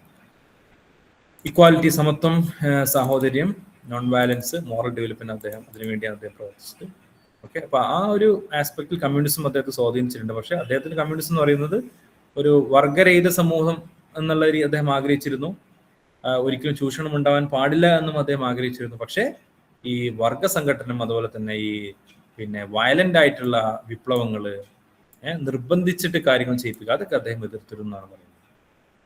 പിന്നെ സ്റ്റേറ്റിനെ കുറിച്ചുള്ള അദ്ദേഹത്തിന്റെ concept, Gandhi's critique of state, ഈ രാഷ്ട്രങ്ങൾ അല്ലെങ്കിൽ ഗവൺമെന്റുകൾ ചെയ്യുന്ന വയലൻസുകൾ, അല്ലെ, അതിക്രമങ്ങളും അക്രമങ്ങളും അദ്ദേഹം എതിർത്തു. അധികാരം ഒരാളുടെ കയ്യിലോ അല്ലെങ്കിൽ കുറച്ചു പേരുടെ കയ്യിലോ കേന്ദ്രീകരിക്കപ്പെടാൻ പാടില്ല.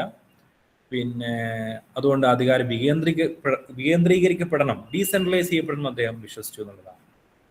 എപ്പോഴും സ്റ്റേറ്റ് ജനങ്ങളുടെയും അല്ലെങ്കിൽ വ്യക്തികളുടെ ഒക്കെ ക്ഷേമം മുന്നോട്ട് വെക്കണം എന്നൊക്കെ അദ്ദേഹം ആവശ്യപ്പെട്ടു. പിന്നെ നിങ്ങൾ എക്സാം എഴുതുമ്പോൾ ഇങ്ങനെ ചിലപ്പോൾ ഒരു എസ്സേ പിന്നെ പാരഗ്രാഫ് ക്വസ്റ്റ്യൻസ് ആയിട്ടൊക്കെ വരാൻ സാധ്യതയുള്ള ചില കൺസെപ്റ്റുകളുണ്ട്, അത് നമുക്ക് പരിചയപ്പെടാം. ഒന്ന് സർവോദയ. സർവോദയ എന്ന് പറഞ്ഞാൽ സർവ ഉദയ, അല്ലെ, എല്ലാവരുടെയും പുരോഗതി എന്നാണ് ഇതുകൊണ്ട് ഉദ്ദേശിക്കുന്നത്. വെൽഫെയർ ഓഫ് ഓൾ, എല്ലാവരുടെയും ക്ഷേമം, എല്ലാവരുടെയും പുരോഗതി. ഓക്കെ, അപ്പൊ എല്ലാവർക്കും സമത്വം, അതുപോലെ തന്നെ എല്ലാവരുടെയും ക്ഷേമം, മനുഷ്യ വികസനം ഒക്കെയാണ് ഇത് ഉദ്ദേശിക്കുന്നത്. പിന്നെ അതുകൊണ്ട് സർവോദയ എന്ന് പറയുമ്പോൾ ഈ ജാതീയത, തൊട്ടുകൂടായ്മ, ശൈശവവിവാഹം, ഡൗറി, പർദ സിസ്റ്റം, പോളിഗമി ഒക്കെ അദ്ദേഹം എതിർത്തു. ജെൻഡർ ഡിസ്ക്രിമിനേഷൻ, കാസ്റ്റുമായി ബന്ധപ്പെട്ട കാര്യങ്ങൾ. അപ്പോൾ സർവോദയ എന്ന് പറയുമ്പോൾ അദ്ദേഹം ഉദ്ദേശിക്കുന്ന ഒരിക്കലും ഒരു ചൂഷണമില്ലാത്ത, ഒരു വിവേചനമില്ലാത്ത, അക്രമമില്ലാത്ത, സാഹോദര്യത്തിൽ അധിഷ്ഠിതമായിട്ടുള്ള ഒരു സമൂഹം, അതാണ് സർവോദയ എന്നുള്ള ഇതുകൊണ്ട് അദ്ദേഹം ഉദ്ദേശിക്കുന്നത്. ഓക്കെ, അപ്പോൾ സ്വന്തത്തെക്കാൾ കൂടുതൽ മറ്റൊരാൾക്ക്, നമ്മളിപ്പോൾ NSSന്റെ ഒക്കെ ഒരു ഇതുപോലെ അല്ലേ, എന്നേക്കാൾ ഫസ്റ്റ് യു ആർ ഫസ്റ്റ് എന്ന് പറയുന്നത്, എന്നേക്കാൾ നീയാണ് മുഖ്യം എന്ന് പറയുന്നത് പോലെ സ്വന്തത്തെക്കാൾ കൂടുതൽ മറ്റുള്ളവർക്ക് പ്രാധാന്യം കൊടുക്കുന്ന ഒരു ജീവിത രീതി, ഗിവിങ് റേദർ ദാൻ ടേക്കിംഗ്. എനിക്കെന്ത് കിട്ടുന്നു എന്നുള്ളതിനേക്കാൾ മറ്റുള്ളവർക്ക് എന്ത് കൊടുക്കാൻ കഴിയുന്നു എന്നുള്ള രീതിയിലുള്ള ഒരു ആശയമാണ് ഇത് ഈ സർവോദയയുടെ എത്തിക്കൽ ഫൗണ്ടേഷൻ എന്ന് പറയുന്നത്. ഓക്കെ, പിന്നെ അദ്ദേഹത്തിന് മറ്റൊരു കൺസെപ്റ്റ്, ഇതും ചിലപ്പം നമ്മുടെ പാരഗ്രാഫ് ക്വസ്റ്റ്യൻസ് ചോദിച്ചേക്കാം. സ്വരാജ് അല്ലെ, സ്വരാജ്, സെൽഫ് റൂൾ എന്നുള്ള കൺസെപ്റ്റ്. അപ്പൊ സ്വയം ഭരണം അല്ലെങ്കിൽ സ്വന്തം അച്ചടക്കം, ലോക്കൽ ഓട്ടോണമി എന്നാണ് ഇതുകൊണ്ട് ഉദ്ദേശിക്കുന്നത്. സ്വയം ഭരണം എന്നാണ് ഉദ്ദേശിക്കുന്നത്. അതായത് ഈ രാഷ്ട്രം ആളുകളെ ഭരിക്കാന്നുള്ള രാഷ്ട്രമില്ലാത്ത ഒരു ഡെമോക്രസി, രാഷ്ട്രമില്ലാത്ത ഒരു ജനാധിപത്യം എന്നുള്ള രീതിയിലാണ് അത് ഉദ്ദേശിക്കുന്നത്. അപ്പൊ ആളുകളൊക്കെ സ്വയം അച്ചടക്കം പാലിക്കുക, ആളുകൾ സ്വയം നിയമം അനുസരിച്ച് ജീവിക്കുക, ആരും മറ്റുള്ളവരെ ഉപദ്രവിക്കാതിരിക്കുക, അങ്ങനെ മുന്നോട്ട് പോകണമെങ്കിൽ അവരുടെ ഭരണത്തിന്റെ ആവശ്യമില്ലല്ലോ. സൊസൈറ്റി ഗവേൺ ത്രൂ വോളണ്ടറി കോപ്പ്, എല്ലാവരും സ്വന്തം ഇഷ്ടപ്രകാരം പരസ്പരം സഹകരണത്തോടു കൂടി ജീവിക്കുക. എന്നാൽ പിന്നെ ആരെയും ബലം പ്രയോഗിക്കാനോ നിർബന്ധിച്ച് ചെയ്യിക്കേണ്ട ആവശ്യം വരുന്നില്ല. ഓക്കെ, അപ്പൊ അതാണ് സ്വരാജ് കൊണ്ട് അദ്ദേഹം ഉദ്ദേശിക്കുന്നത്. അപ്പൊ സ്റ്റേറ്റിന് അല്ലെങ്കിൽ ഒരു ഗവൺമെന്റിന് ഒരു സോവറിനിറ്റി ഉപയോഗിക്കുക, എന്നിട്ട് ആളുകളെ ബലം പ്രയോഗിച്ചിട്ട് ജയിലിലടക്കുക, ഇത്തരം കാര്യങ്ങൾ. ഓക്കെ, അപ്പം അങ്ങനെയുള്ള ഒരു അധികാരം, ഒരു അമിതാധികാരം അദ്ദേഹം എതിർത്തിരുന്നു എന്നാണ് പറയുന്നത്. അപ്പം പിന്നെ അദ്ദേഹം പറയുന്നത് സൊസൈറ്റി എപ്പോഴും സഹകരണത്തിലും ധർമ്മത്തിലും ഒരു സ്വയംഭരണത്തിൽ അധിഷ്ഠിതമായ സമൂഹത്തിന് അദ്ദേഹം മുന്നോട്ട് പോയത്. അപ്പൊ അദ്ദേഹത്തിന്റെ ആശയം, അദ്ദേഹത്തിന്റെ ഈ ഒരു ആശയങ്ങളുടെയൊക്കെ സിഗ്നിഫിക്കൻസ് എന്ന് പറയുന്നത് ഇവിടെ മതം, അതുപോലെ തന്നെ ധാർമ്മികത, രാഷ്ട്രീയം, സാമ്പത്തികം എല്ലാം ഈ ഒരു അദ്ദേഹത്തിന്റെ കൺസെപ്റ്റിൽ വരുന്നു എന്നുള്ളതാണ്. ഓക്കെ, എങ്ങനെ ഒരു സമാധാനത്തിലൂടെയുള്ള സാമൂഹിക മാറ്റം ഉണ്ടാവും, എങ്ങനെ ഒരു സാമൂഹിക നീതി ഉറപ്പാക്കാം, എങ്ങനെ മനുഷ്യന്റെ ഒരു ഡിഗ്നിറ്റി ഉറപ്പാക്കാം, അതുപോലെ തന്നെ എങ്ങനെ ആളുകൾക്കൊക്കെ പ്രാതിനിധ്യമുള്ള ഒരു ഡെമോക്രസി ഉറപ്പാക്കാം എന്നുള്ള രീതിയിലാണ് അദ്ദേഹത്തിന്റെ ഈ ആശയങ്ങളൊക്കെ നമ്മോട് പറയുന്നത്. അപ്പൊ ഇതെല്ലാം തന്നെ, ഈ ആശയങ്ങളെല്ലാം തന്നെ സർവോദയാണെങ്കിലും സ്വരാജ് ആണെങ്കിലും ഒക്കെ അത് നമ്മുടെ ഗ്രാമീണ വികസനത്തിനും അതുപോലെ തന്നെ മനുഷ്യാവകാശ പ്രസ്ഥാനങ്ങളിലും പരിസ്ഥിതി മുന്നേറ്റങ്ങളിലും പ്രസ്ഥാനങ്ങളിലും അതുപോലെ തന്നെ മറ്റ് നോൺ വയലന്റ് ആയിട്ടുള്ള എല്ലാ പ്രസ്ഥാനങ്ങളെയും ഒക്കെ സ്വാധീനിച്ചിട്ടുള്ള ആശയങ്ങളാണ് നമ്മൾ പറഞ്ഞ കാര്യങ്ങളെല്ലാം തന്നെ. ഓക്കെ, അപ്പൊ ഈ ഗാന്ധിജിയുടെ ആശയം അല്ലെങ്കിൽ ഗാന്ധീസ് ഫിലോസഫി അല്ലെങ്കിൽ ഗാന്ധിയൻ പെർസ്പെക്റ്റീവ് എന്ന് പറയുന്നത് ഇത് വെറും ഒരു ആശയമായിട്ട് നിൽക്കുന്നത് നിങ്ങൾ പ്രത്യേകം മനസ്സിലാക്കുക. അദ്ദേഹത്തിന്റെ ആശയങ്ങൾ നമ്മുടെ പല വികസന കാഴ്ചപ്പാടുകളും വളരെ ഇമ്പോർട്ടന്റ് ആണ് അല്ലെ. ഈ അധികാര വികേന്ദ്രീകരണം അല്ലെ, അധികാര വികേന്ദ്രീകരണം, ഡീസെൻട്രലൈസേഷൻ ഓഫ് പവർ എവിടെയാണ് സ്വാധീനിച്ചിട്ടുള്ളത്, അല്ലെങ്കിൽ അത് അവിടെയാണ് നമ്മൾ എടുക്കുന്ന ആശയം, ആർക്കെങ്കിലും പറയാൻ പറ്റുമോ?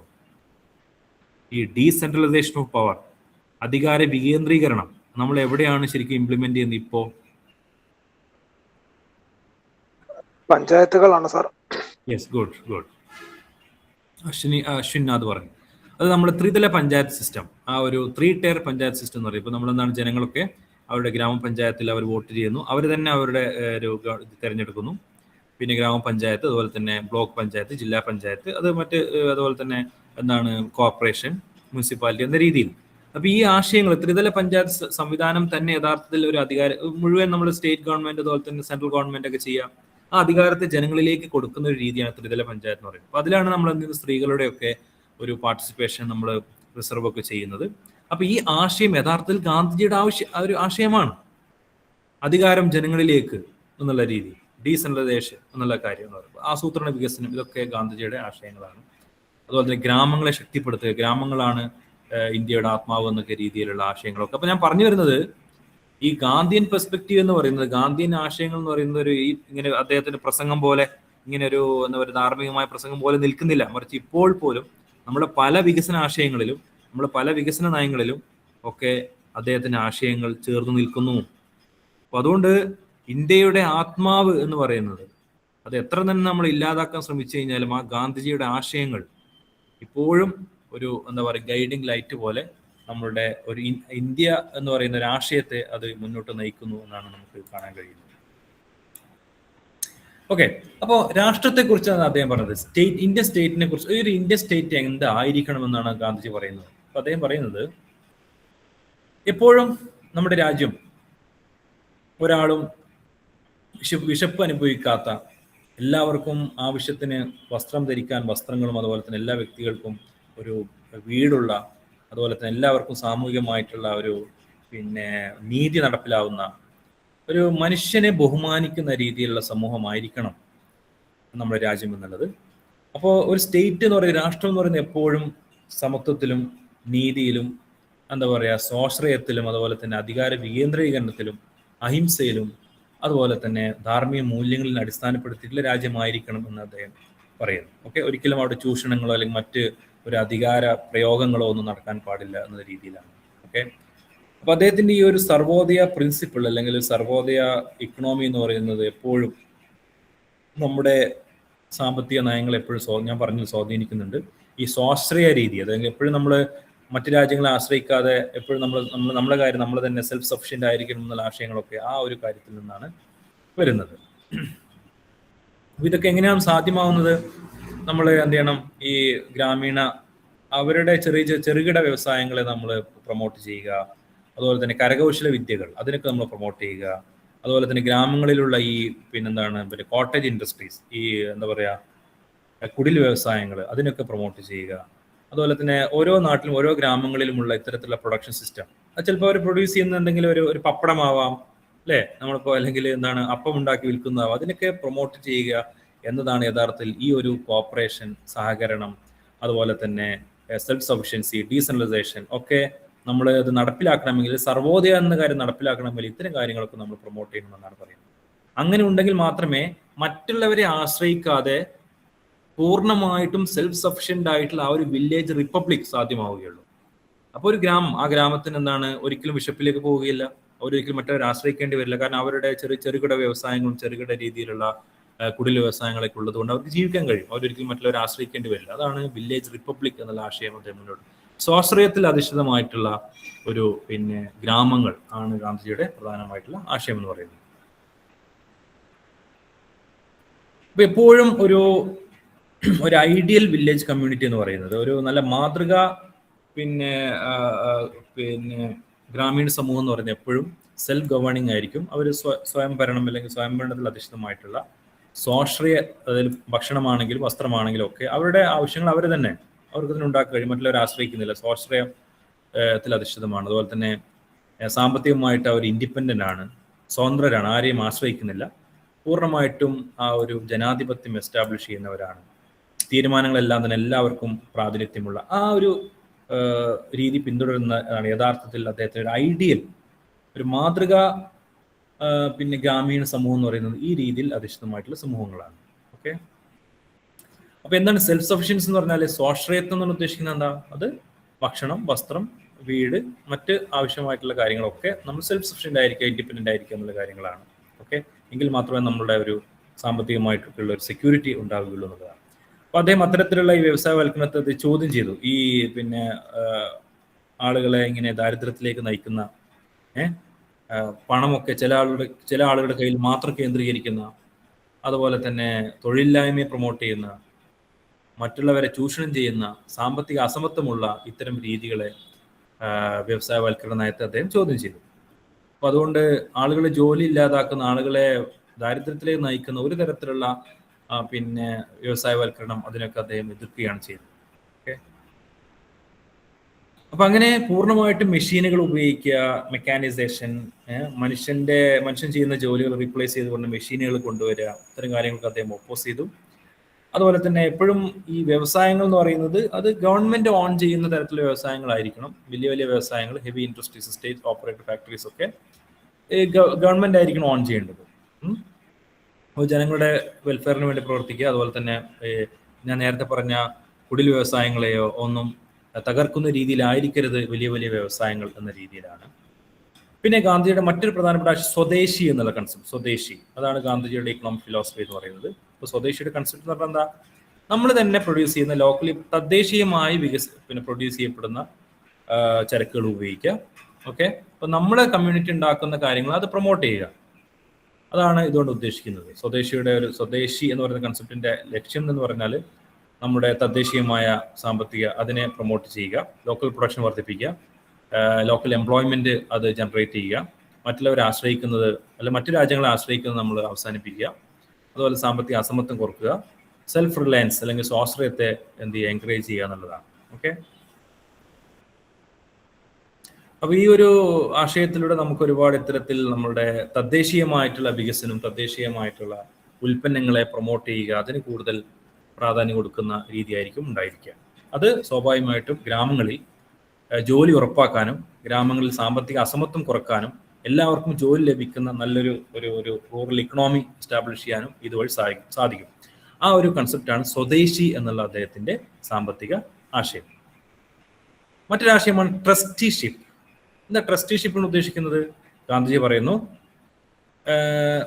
നമ്മുടെ സമ്പത്ത് ഉണ്ടാക്കിയാൽ മാത്രം പോരാ, സമ്പത്ത് ഉണ്ടാക്കുന്നതും സാമൂഹിക നീതിയും സാമൂഹിക സമത്വവും ഒന്നിച്ചു പോകണം എന്നാണ് പറയുന്നത്. ഇതെല്ലാം പരസ്പരം ഒന്നിച്ചാണ് മുന്നോട്ട് പോകുന്നത്. ഓക്കെ, എന്താ അതുകൊണ്ട് ഉദ്ദേശിക്കുന്നത്? അതായത് സമ്പത്ത് യഥാർത്ഥത്തിൽ wealth belongs ultimately to society. സമ്പത്ത് യഥാർത്ഥത്തിൽ സമൂഹത്തിൻ്റെതാണ്. മനുഷ്യർ യഥാർത്ഥത്തിൽ അത് ശരിക്കും സംരക്ഷിക്കുന്ന വെറും സംരക്ഷകർ മാത്രമാണ് എന്നുള്ള. You are just trustees of your wealth. നിങ്ങൾക്ക് കുറച്ച് സമ്പത്തുണ്ടെന്ന് കരുതി നിങ്ങൾ അതിൻ്റെ എല്ലാ കാലത്തും അതിൻ്റെ ഒരു ഉടമസ്ഥാവകാശം എന്ന രീതിയിലല്ല അദ്ദേഹം കാണുന്നത്. മറിച്ച് സമ്പത്ത് യഥാർത്ഥത്തിൽ സമൂഹത്തിൻ്റെതാണ്. അത് കൈകാര്യം ചെയ്യാൻ നിങ്ങൾ ഏൽപ്പിക്കപ്പെട്ട ആൾ മാത്രമാണ് നിങ്ങൾ എന്ന രീതിയിലാണ് അദ്ദേഹം പറയുന്നത്. ഓക്കെ,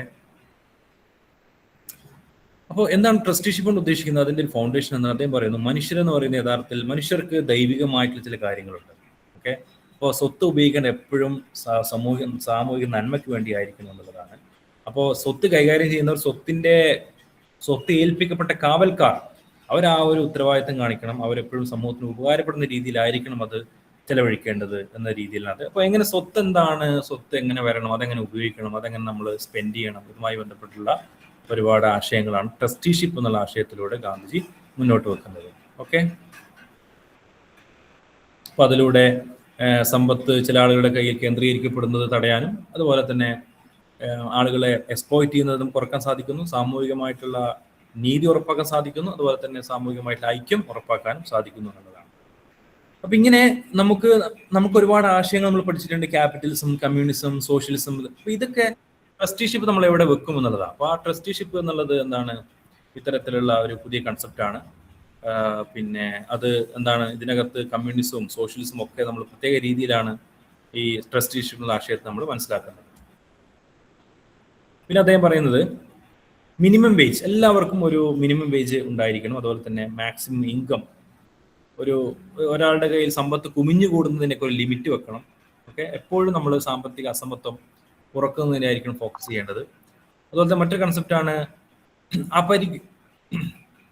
അപരിഗ്രഹ, അതായത് നോൺ പൊസഷൻ. അദ്ദേഹം പറയുന്നത് പിന്നെ ആവശ്യത്തിൽ കൂടുതൽ സമ്പത്ത് ഇങ്ങനെ കൈവശം വെക്കാതെ ഒഴിവാക്കുക. നമ്മുടെ കയ്യിലുള്ള സമ്പത്ത് റെസ്പോൺസിബിലി ഉത്തരവാദിത്തോടു കൂടി ഉപയോഗിക്കാം. അപ്പോൾ ഇതൊക്കെയാണ്. അപ്പോൾ അതിന് ചില ഉദാഹരണം പറയുന്നുണ്ട്. ഉദാഹരണം പറയുകയാണെങ്കിൽ പിന്നെ JRD ടാറ്റയുടെ, അദ്ദേഹം ടാറ്റ ഗ്രൂപ്പിന്റെ ഫൗണ്ടറാണ്. ഗാന്ധിജിയുടെ ആശയങ്ങൾ അദ്ദേഹത്തെ സ്വാധീനിച്ചിരുന്നു. അദ്ദേഹം എപ്പോഴും ഈ തൊഴിലാളികളുടെ പിന്നെ ക്ഷേമം, അതുപോലെ തന്നെ കമ്മ്യൂണിറ്റി ഡെവലപ്മെന്റ്, സോഷ്യൽ റെസ്പോൺസിബിലിറ്റി, ഇതിലൊക്കെ വളരെ പ്രാധാന്യം കൊടുത്തിട്ടുള്ള ഒരു ബിസിനസ്മാനാണ് JRD ടാറ്റ. അവരുടെ Tata institute of social science ഒക്കെ നമുക്ക് ടിസ് ഒക്കെ വളരെ, അപ്പോൾ അവരുടെ സമ്പത്തിൽ നിന്ന് അവരുടെ ലാഭത്തിൽ നിന്ന് ഒരു ശതമാനം എന്ത് ചെയ്യുന്നു ഇത്തരത്തിൽ സോഷ്യൽ വെൽഫെയറിനും ഇങ്ങനെയുള്ള സ്ഥാപനങ്ങൾ ഉണ്ടാക്കാനൊക്കെ ചിലവഴിക്കുന്നുണ്ട്. ഓക്കെ, അപ്പോൾ ഈ ഒരു ട്രസ്റ്റിഷിപ്പിന്റെ ആശയം ഉൾക്കൊണ്ട ഒരു ഉദാഹരണം ഇവിടെ പറഞ്ഞെന്ന് മാത്രം. പിന്നെ അദ്ദേഹത്തിന്റെ ജാതിയെക്കുറിച്ചുള്ള ചില പെർസ്പെക്റ്റീവുകളൊക്കെ ഉണ്ട്. ഞാൻ പറഞ്ഞു ഗാന്ധിജി എന്താണ് വർണ്ണത്തെ മനസ്സിലാക്കുന്നത് അത് പ്രത്യേക രീതിയിലാണ്. ഓക്കെ, അത് പൂർണ്ണമായി റിജക്റ്റ് ചെയ്യാതെ വർണ്ണ സിസ്റ്റത്തെ എങ്ങനെ എന്താണ് അദ്ദേഹം പറയുന്നത്, ഒറിജിനൽ വർണ്ണ സിസ്റ്റം എന്ന് പറയുന്നത് പോസിറ്റീവ് ഒരുപാട് കാര്യങ്ങളുണ്ടെന്ന് പറയുന്നു. ഓക്കെ, സോഷ്യൽ ഹാർമണിയും കോപ്പറേഷനും ഡിവിഷൻ ഓഫ് ലേബറും കളക്റ്റീവ് വെൽഫെയർ ഒക്കെയാണ് യഥാർത്ഥത്തിൽ വർണ്ണ സിസ്റ്റം കൊണ്ടുവരുന്നതെന്ന് അദ്ദേഹം പറയുന്നത്.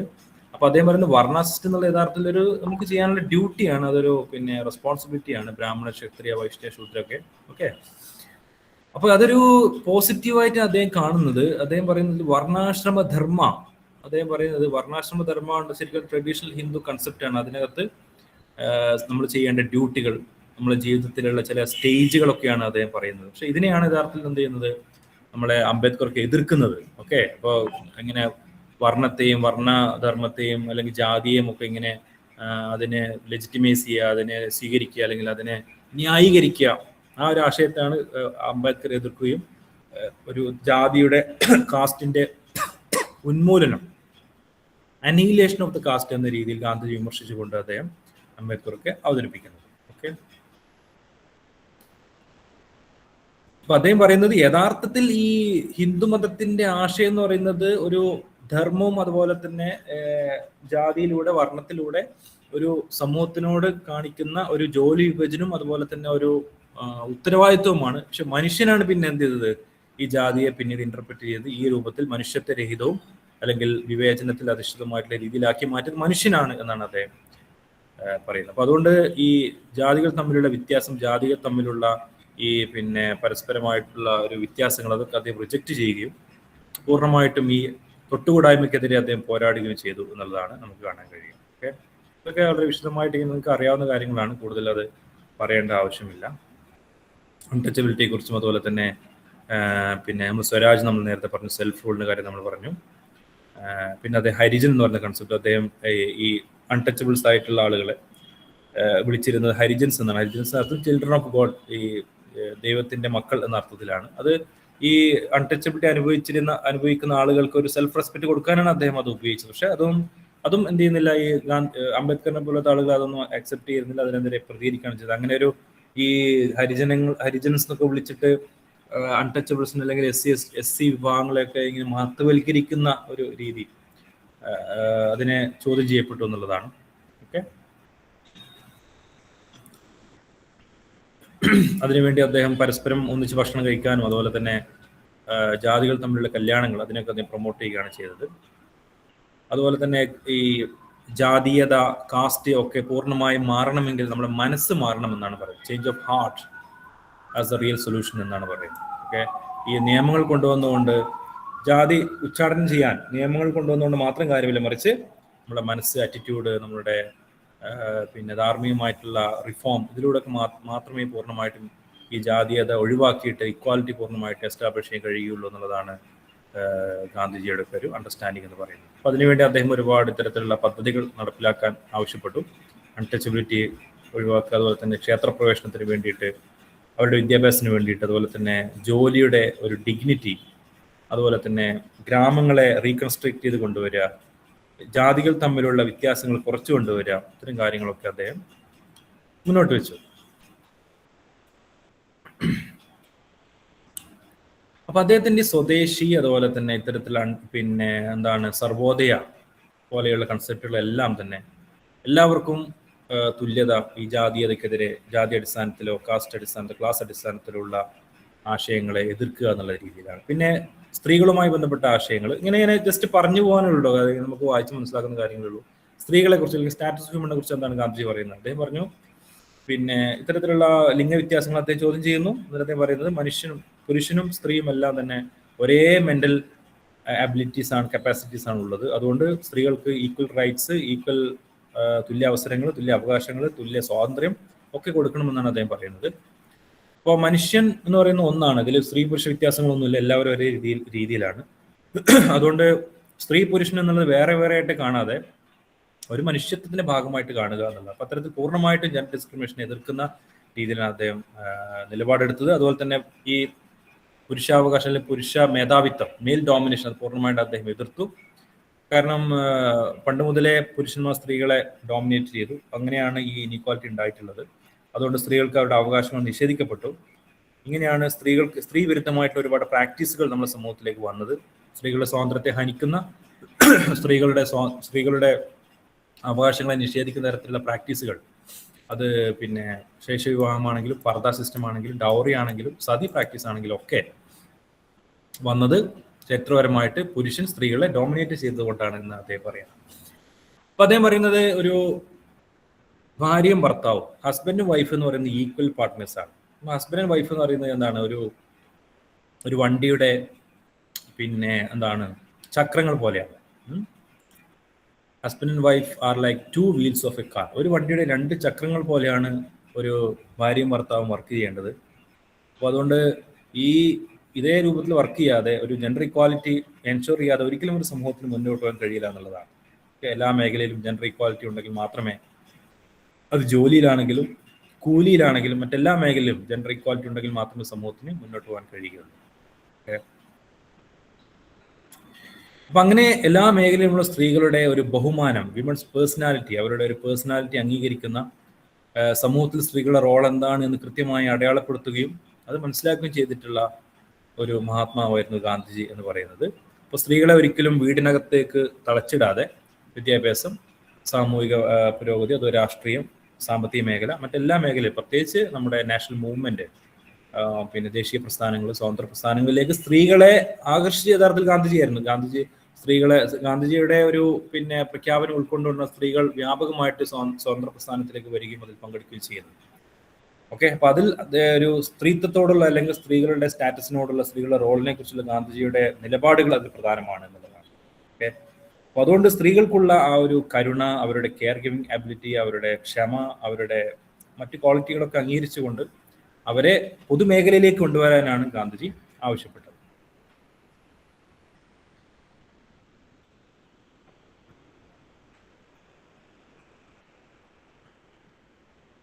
അപ്പൊ അതിനാണ് അദ്ദേഹം ഈ ഖാദി വികസനം, ഖാദി എന്ന് പറയുന്ന അതില് സ്ത്രീകൾ പങ്കെടുത്തുകൊണ്ട് ഇങ്ങനെ ചർക്കയിൽ നൂറ്റ് ഇങ്ങനെ ഖാദി ഉണ്ടാക്കില്ല, അപ്പൊ അതിലൂടെയുള്ള അവരുടെ പ്രൊഡക്ഷൻ, ഈ ഉൽപാദന പ്രക്രിയയിൽ സ്ത്രീകളുടെ പിന്നെ അവരുടെ പങ്കാളിത്തം ഉറപ്പുവരുത്തുക, അതുപോലെ തന്നെ അവർക്ക് ജോലി ലഭിക്കുക, സെൽഫ് റിലയൻസ്, ഇക്കണോമിക് എംപവർമെന്റ്, ഇതിനോടൊക്കെയാണ് അദ്ദേഹം ഖാദി പ്രസ്ഥാനം ഒക്കെ അദ്ദേഹം മുന്നോട്ട് വെച്ചത്.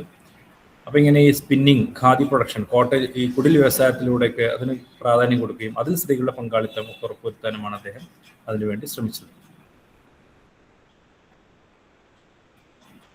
ഓക്കെ, പിന്നെ അവസാനമായിട്ട്, ഇത് ഒരുപാടുണ്ട് കേട്ടോ, അതുകൊണ്ടാണ് കുറച്ച് സമയം എടുത്ത് പറയുന്നത്, വിദ്യാഭ്യാസത്തെ കുറിച്ച്, എഡ്യൂക്കേഷനെ കുറിച്ച് അദ്ദേഹത്തിന്റെ ആശയങ്ങൾ എന്ന് പറയുന്നത്, വിദ്യാഭ്യാസം എന്ന് പറയുന്നത് എപ്പോഴും മനുഷ്യന്റെ പൂർണ്ണാർത്ഥത്തിലുള്ള വികസനം, അത് ശാരീരികമായിട്ടും മാനസികമായിട്ടും ബൗദ്ധികമായിട്ടുള്ള വികസനമാണ് ഒരു വിദ്യാഭ്യാസം ലക്ഷ്യമായിട്ട് വരേണ്ടതെന്ന് അദ്ദേഹം പറയുന്നു.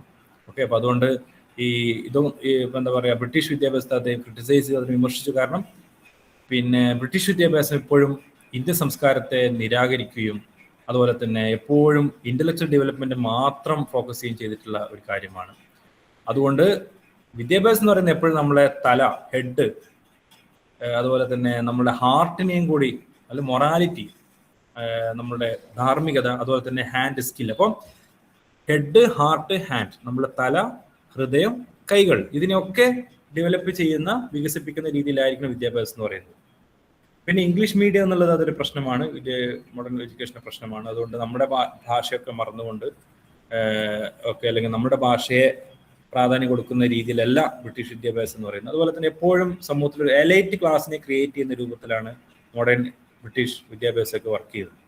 അതുകൊണ്ട് മനുഷ്യന്റെ എല്ലാ വിധത്തിലുമുള്ള വികസനം, അതുപോലെ തന്നെ തദ്ദേശീയമായിട്ടുള്ള ആശയങ്ങളെ കൊണ്ടുവരുന്ന രീതിയിലായിരിക്കണം വിദ്യാഭ്യാസം. അതുകൊണ്ട് അദ്ദേഹം മുന്നോട്ട് വെച്ചൊരു പുതിയ ന്യൂ എഡ്യൂക്കേഷൻ എന്നുള്ളത് നൈ താലീം എന്ന് പറഞ്ഞാൽ ന്യൂ എഡ്യൂക്കേഷൻ എന്ന രീതിയിലാണ്. അപ്പൊ ആ ന്യൂ എഡ്യൂക്കേഷൻ എന്ന് പറയുന്നത് എപ്പോഴും എന്താണ്, ഒരു സാഹോദര്യ രൂപത്തിൽ പീസ്ഫുൾ സോഷ്യൽ റെവല്യൂഷൻ, അതുപോലെ തന്നെ സ്വാശ്രയത്വം, അതുപോലെ തന്നെ വളരെ റെസ്പോൺസിബിൾ ആയിട്ടുള്ള, ഉത്തരവാദിത്വമുള്ള പൗരന്മാരെ വളർത്തിക്കൊണ്ടുവന്ന ഒരു രീതിയിലായിരിക്കണം പുതിയ വിദ്യാഭ്യാസം വർക്ക് ചെയ്യുന്നത്. അതാണ് നൈ താലീം എന്നുള്ള ആശയം മുന്നോട്ട് വെക്കുന്നത്. ഓക്കെ, അതായത് ഇത് പ്രധാനമാണ്, ലേണിംഗ് ത്രൂ വർക്ക്. ഈ പഠിക്കാൻ ഇങ്ങനെ പഠിച്ച് മുന്നോട്ട് പോകില്ല, പഠിക്കുന്നതിന് കൂടെ തന്നെ വർക്ക് ചെയ്യുക. ഇപ്പൊ നമ്മളിപ്പോ ഈ UGC ഒക്കെ ഇപ്പൊ നടപ്പിലാക്കുന്ന, അല്ലെങ്കിൽ ഗവൺമെന്റ് നടപ്പിലാക്കുന്ന പദ്ധതി അതാണല്ലോ, ഏൺ വൈൽ ലേൺ. നിങ്ങൾ പഠിക്കുമ്പോൾ തന്നെ എന്ത് ചെയ്യുക, ജോലി ചെയ്യുക. പഠനം കഴിഞ്ഞിട്ട് ജോലി ചെയ്യാവുന്ന രീതിയിലല്ല. അപ്പം ആ ഒരു ആശയമാണ്. അതുപോലെ തന്നെ വർക്ക് സെന്റേർഡ് എഡ്യൂക്കേഷൻ, ജോലി ചെയ്തുകൊണ്ട് അല്ലെങ്കിൽ വർക്കിന് വേണ്ടി വിദ്യാഭ്യാസം, അതുപോലെ തന്നെ ജോലിയും അറിവും ഇന്റഗ്രേറ്റ് ചെയ്യുക. ഓക്കെ, അപ്പോൾ ഇത്തരം കാര്യങ്ങളൊക്കെയാണ് നൈ താലീം മുന്നോട്ട് വെക്കുന്നത്. ഇപ്പോൾ നമ്മൾ കൊണ്ടു നടക്കുന്നുണ്ട്, അത് നമ്മൾ ഇംപ്ലിമെന്റ് ചെയ്യുന്നുണ്ട്. ഓക്കെ, അപ്പൊ ഇങ്ങനെ ചെയ്താൽ മാത്രമേ എന്താവുള്ളൂ, നമ്മൾ സെൽഫ് സഫിഷ്യന്റ് ആവുകയുള്ളൂ, നമ്മൾ ശരിക്കും ജോലി ലഭിക്കുകയുള്ളൂ, അൺഎംപ്ലോയ്മെന്റ് ഇല്ലാതാക്കാൻ പറ്റുകയുള്ളൂ. അപ്പൊ ആ ഒരു ഗാന്ധിജിയുടെ വിദ്യാഭ്യാസ നയം, ഗാന്ധിജിയുടെ വിദ്യാഭ്യാസത്തിന്റെ ആശയം എന്ന് പറയുന്നത് നൈ താലീം. അതിന് ഒരുപാട് സ്റ്റേജുകളുണ്ട്. ഒന്ന് പ്രീ ബേസിക് എഡ്യൂക്കേഷൻ, 2.5 വയസ്സ് മുതൽ 7 വയസ്സ് വരെ ലാംഗ്വേജ് സ്കില്ലുകൾ, മറ്റ് ബേസിക് മാത്തമാറ്റിക്സ്, ആരോഗ്യവുമായി ബന്ധപ്പെട്ട കാര്യങ്ങളാണ്. പിന്നെ ബേസിക് എഡ്യൂക്കേഷൻ എന്ന് പറഞ്ഞാൽ 7 വയസ്സ് മുതൽ 15 വയസ്സ് വരെ നമ്മൾ ഏതെങ്കിലും ഒരു ഉൽപ്പാദിപ്പിക്കുക, എന്തെങ്കിലും ഒന്ന് പഠിക്കുക, എന്തെങ്കിലും ഒരു തൊഴിൽ. ഓക്കെ, എന്തെങ്കിലും ഒരു വിദ്യാഭ്യാസം എപ്പോഴും വർക്കുമായി ബന്ധപ്പെട്ടുകൊണ്ടായിരിക്കണം. അത് ഈ നൂല് നൂൽക്കുന്ന, അല്ലെ, വസ്ത്രം തയ്ക്കുന്ന അതോ, അല്ലെങ്കിൽ വീവിങ്, അല്ലെങ്കിൽ കൃഷിയോ മറ്റെന്തെങ്കിലും, അല്ലെങ്കിൽ പിന്നെ മരപ്പണിയോ എന്തെങ്കിലും ഒന്ന് പഠിച്ചിരിക്കുക എന്നുള്ളതാണ്, എന്തെങ്കിലും ഒരു തൊഴിൽ. പിന്നെയാണ് പോസ്റ്റ് ബേസിക് എഡ്യൂക്കേഷൻ എന്ന് പറയുന്നത്. അതിന്റെ ഉദ്ദേശം എന്ന് പറയുന്നത് നമ്മളെപ്പോഴും ഒരു സാമൂഹിക സേവനത്തിന് വേണ്ടി, രാജ്യ വികസനത്തിന് വേണ്ടി ഈ വിദ്യാർത്ഥികളെ പ്രാപ്തമാക്കുക എന്നുള്ളതാണ്. അവിടെയാണ് ഞാൻ നേരത്തെ പറഞ്ഞ തലയും ഹൃദയവും കൈയും ഒരേ രീതിയിൽ വർക്ക് ചെയ്യേണ്ടത്. പിന്നെയാണ് ഹയർ എഡ്യൂക്കേഷൻ വരുന്നത് 18 വയസ്സിന് ശേഷം. അവിടെ നമ്മൾ അഡ്വാൻസ്ഡ് ലേണിംഗ്, ഒന്നുകൂടി നല്ല അഡ്വാൻസ്ഡ് ലേണിംഗ് പഠിക്കുക, നമ്മളെ വ്യക്തിത്വ വികസനം, അതുപോലെ തന്നെ സ്വന്തം പഠിക്കുക എന്നുള്ളതാണ്. ഓക്കെ, അപ്പൊ ഇതൊക്കെയാണ് നമുക്ക് ഇത് ഒരുപാട് നല്ല ആശയങ്ങളാണ് അദ്ദേഹം മുന്നോട്ട് വെക്കുന്നത്. ഇതിന് ഒരുപാട് ഒബ്ജക്റ്റീവ്സ് ഉണ്ട്. നമ്മുടെ സാമ്പത്തികമായ വികസനം ഉണ്ടാവുന്നു, അതുപോലെ തന്നെ നമ്മുടെ സാംസ്കാരിക വികസനം ഉണ്ടാവുന്നു, അതുപോലെ തന്നെ നമ്മുടെ സ്വഭാവം രൂപീകരിക്കുന്നതിന് പിന്നെ നല്ല അച്ചടക്കമുള്ള സെൽഫ് ഡിസിപ്ലിൻഡ് ആയിട്ടുള്ള ഒരു അച്ചടക്കമുള്ള ഒരു ജനറേഷൻ വളർത്തിയെടുക്കാൻ നമുക്ക് കഴിയുന്നു. അപ്പോൾ ഇത്തരത്തിൽ എഡ്യൂക്കേഷനെ കുറിച്ച് എപ്പോഴും ഒരു അധ്യാപകർ എങ്ങനെയായിരിക്കും, കുട്ടികൾ എങ്ങനെയായിരിക്കും എന്നതിനെ കുറിച്ച് ഉള്ള ഒരുപാട് ആശയങ്ങൾ അദ്ദേഹം ഈ പുതിയ വിദ്യാഭ്യാസ നയം എന്ന രീതിയിൽ അദ്ദേഹം അവതരിപ്പിക്കുന്നുണ്ട്. അപ്പോൾ അതിൽ ഏറ്റവും പ്രധാനം എന്ന് പറയുന്നത് വർക്കാണ്. വിദ്യാഭ്യാസത്തിൽ പഠിക്കുന്നതിന് കൂടെ തന്നെ ജോലി ചെയ്യുക എന്നുള്ള വർക്കിനാണ് അദ്ദേഹം കൂടുതൽ പ്രാധാന്യം കൊടുക്കുന്നത്, അല്ലേ? വർക്കിന്റെ മഹത്വം, ജോലിയുടെ മഹത്വം, അതുപോലെ തന്നെ നമ്മൾ എപ്പോഴും സെൽഫ് സഫിഷ്യൻ്റ് ആയിരിക്കുക. ഓക്കെ, ഇതൊക്കെയാണ് അദ്ദേഹം മുന്നോട്ട് വെക്കുന്ന ആശയങ്ങൾ. അതുപോലെ തന്നെ പ്രകൃതിയുമായി ബന്ധപ്പെട്ട, അല്ലേ, പ്രകൃതിയെ സ്നേഹിക്കുക, പ്രകൃതിയെ പ്രൊട്ടക്ട് ചെയ്യുക, മനുഷ്യന്റെ ആരോഗ്യത്തെ പ്രൊട്ടക്ട് ചെയ്യുക, സസ്റ്റൈനബിൾ ഡെവലപ്മെന്റ്, സുസ്ഥിര വികസനത്തെ പ്രൊട്ടക്ട് ചെയ്യുക, അതൊക്കെയാണ് അദ്ദേഹത്തിന്റെ ഇക്കോളജിയുമായി ബന്ധപ്പെട്ട ആശയങ്ങൾ എന്ന് പറയുന്നത്. പിന്നെയാണ് അവസാനമായിട്ട് സത്യഗ്രഹ. സത്യഗ്രഹം എന്ന് പറഞ്ഞാൽ, സത്യഗ്രഹം എന്ന് പറഞ്ഞാൽ ഗാന്ധിജി ഫിലോസഫിയുടെ ഏറ്റവും പ്രധാനപ്പെട്ട ഒരു കൺസെപ്റ്റാണ്. അതായത് സത്യഗ്രഹം എന്ന് പറയുന്ന യഥാർത്ഥത്തിൽ സംസ്കൃത പദമായ സത്യ, ട്രൂത്ത്, അഗ്രഹം എന്ന് പറഞ്ഞാൽ ഫൈം ഇൻസിസ്റ്റൻസ് ഓൺ സ്റ്റെഡ് ഫാസ്റ്റ്, സത്യത്തിൽ എന്നുള്ള അർത്ഥത്തിലാണ് സത്യഗ്രഹ എന്നുള്ള ആശയം വരുന്നത്. ഹോൾഡിംഗ് സത്യത്തിനോട് എപ്പോഴും ശക്തമായി ചേർന്ന് നിൽക്കുക എന്നുള്ളതാണ് സത്യഗ്രഹ എന്ന് ഉദ്ദേശിക്കുന്നത്. Insistence on truth. ഓക്കെ, അപ്പൊ ഏതൊരു പ്രശ്നം വരികയാണെങ്കിൽ സത്യത്തിൽ നിങ്ങൾ ഉറച്ചു നിൽക്കുക, അടിയുറച്ചു നിൽക്കുക, അത് നോൺ വയലന്റ് ആയിരിക്കുക, അനീതിക്കെതിരെയും അതുപോലെ എന്താ പറയുക അസത്യത്തിനെതിരെയും ശക്തമായി അതിനെ റെസിസ്റ്റ് ചെയ്യുക എന്നുള്ളതാണ്. ഓക്കെ, അപ്പൊ ഇതൊക്കെയാണ് സത്യഗ്രഹ മുന്നോട്ട് വെക്കുന്ന ആശയം എന്ന് പറയുന്നത്. ഒന്ന് സത്യ, അതുപോലെ തന്നെ നോൺ വയലൻസ്, അഹിംസ, അതുപോലെ തന്നെ സ്നേഹം, ഇതൊക്കെയാണ് സത്യഗ്രഹം മുന്നോട്ട് വെക്കുന്ന ആശയം എന്ന് പറയുന്നത്. ഓക്കെ, അസത്യത്തിനെതിരെ പോരാടുക, ഓപ്പറേഷനെ റെസിസ്റ്റ് ചെയ്യുക, സാമൂഹിക മാറ്റത്തിനെ പ്രൊമോട്ട് ചെയ്യുക, അതുപോലെ തന്നെ സത്യം സാക്ഷാത്കരിക്കുക, അത് നടപ്പിലാക്കാൻ വേണ്ടി പ്രവർത്തിക്കുക, ഇതൊക്കെയാണ് അദ്ദേഹം മുന്നോട്ട് വെച്ച ആശയം. ഓക്കെ, ഇങ്ങനെ ഒരുപാട് ആശയങ്ങളാണ് നമ്മുടെ ടെക്സ്റ്റ് ബുക്കിൽ നിങ്ങൾ വായിച്ചാൽ അത് മനസ്സിലാവും.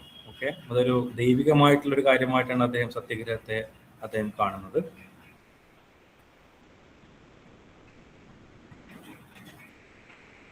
സത്യഗ്രഹം എന്ന് പറയുന്നത് യഥാർത്ഥത്തിൽ ദുരാഗ്രഹത്തിനെതിരാണ്. ഓക്കെ, ദുരാഗ്രഹം, സത്യത്തിൽ അധിഷ്ഠിതമായിട്ടുള്ള വിശ്വാസമാണ് സത്യഗ്രഹം. ദുരാഗ്രഹം എന്ന് പറയുന്നത് ഒരു ഫോഴ്സ്ഫുള്ളി ആളുകൾ എങ്ങനെ നിർബന്ധിച്ച് ചെയ്യിപ്പിക്കുന്ന ഒരു കാര്യമാണ് പിന്നെ ദുരാഗ്രഹം എന്ന് പറയുന്നത്. അതിന് നേരെ എതിരാണ്. ഓക്കെ, ഇതൊക്കെ നമുക്ക് മനസ്സിലാവുന്ന കാര്യങ്ങളാണ്.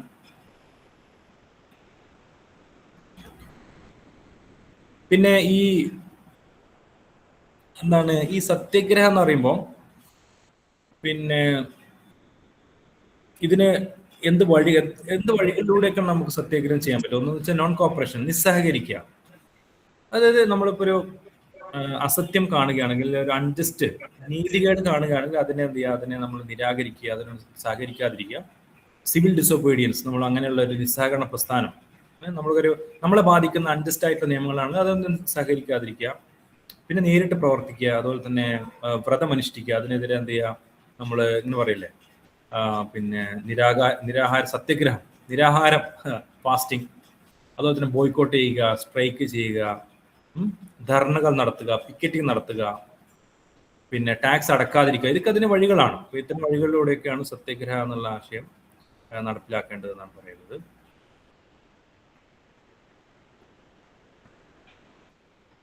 പിന്നെ വില്ലേജ് പഞ്ചായത്ത്, വില്ലേജ് സ്വരാജ് നമ്മൾ നേരത്തെ പറഞ്ഞതാണ്. പഞ്ചായത്ത് സിസ്റ്റം നമ്മൾ പറഞ്ഞതാണ്. പിന്നെ ഓരോ പഞ്ചായത്തിൽ നിർവഹിക്കേണ്ട കാര്യങ്ങൾ, പഞ്ചായത്തിൽ എങ്ങനെയാണ് നമ്മൾ പിന്നെ ഈ ഡീസെൻട്രലൈസേഷൻ നടപ്പിലാക്കണം നമ്മൾ പറഞ്ഞു കഴിഞ്ഞു. ഓക്കെ, സ്വദേശി കൺസെപ്റ്റ് നമ്മൾ പറഞ്ഞതാണ്. എന്താണ് സ്വദേശി കൺസെപ്റ്റ് നമ്മൾ നേരത്തെ പറഞ്ഞു കഴിഞ്ഞു. മറ്റുള്ളവരെ ആശ്രയിക്കാതിരിക്കുക, ഇത്തരം കാര്യങ്ങളാണ് അദ്ദേഹം സംസാരിക്കുന്നത്. ഓക്കെ, അപ്പോൾ ഇതൊക്കെയാണ്. ഇത് വളരെ ഒരു ലെങ്തിയാണ്, ഒരുപാട് സമയം എടുത്തിട്ടുണ്ട്. എന്തായാലും നിങ്ങൾക്ക് വളരെ ഈസി ആയിട്ട് മനസ്സിലാക്കാവുന്ന ഒരു ആശയമാണ് Gandhian perspective of rural society എന്നുള്ളത്. ഓക്കെ, വേറെ എന്തെങ്കിലും സംശയമോ കാര്യങ്ങളൊക്കെ ഉണ്ടോ? നിങ്ങൾക്ക് വളരെ ഈസി ആയിട്ട് മനസ്സിലാക്കാവുന്നതിലുള്ളത്. അല്ലെ?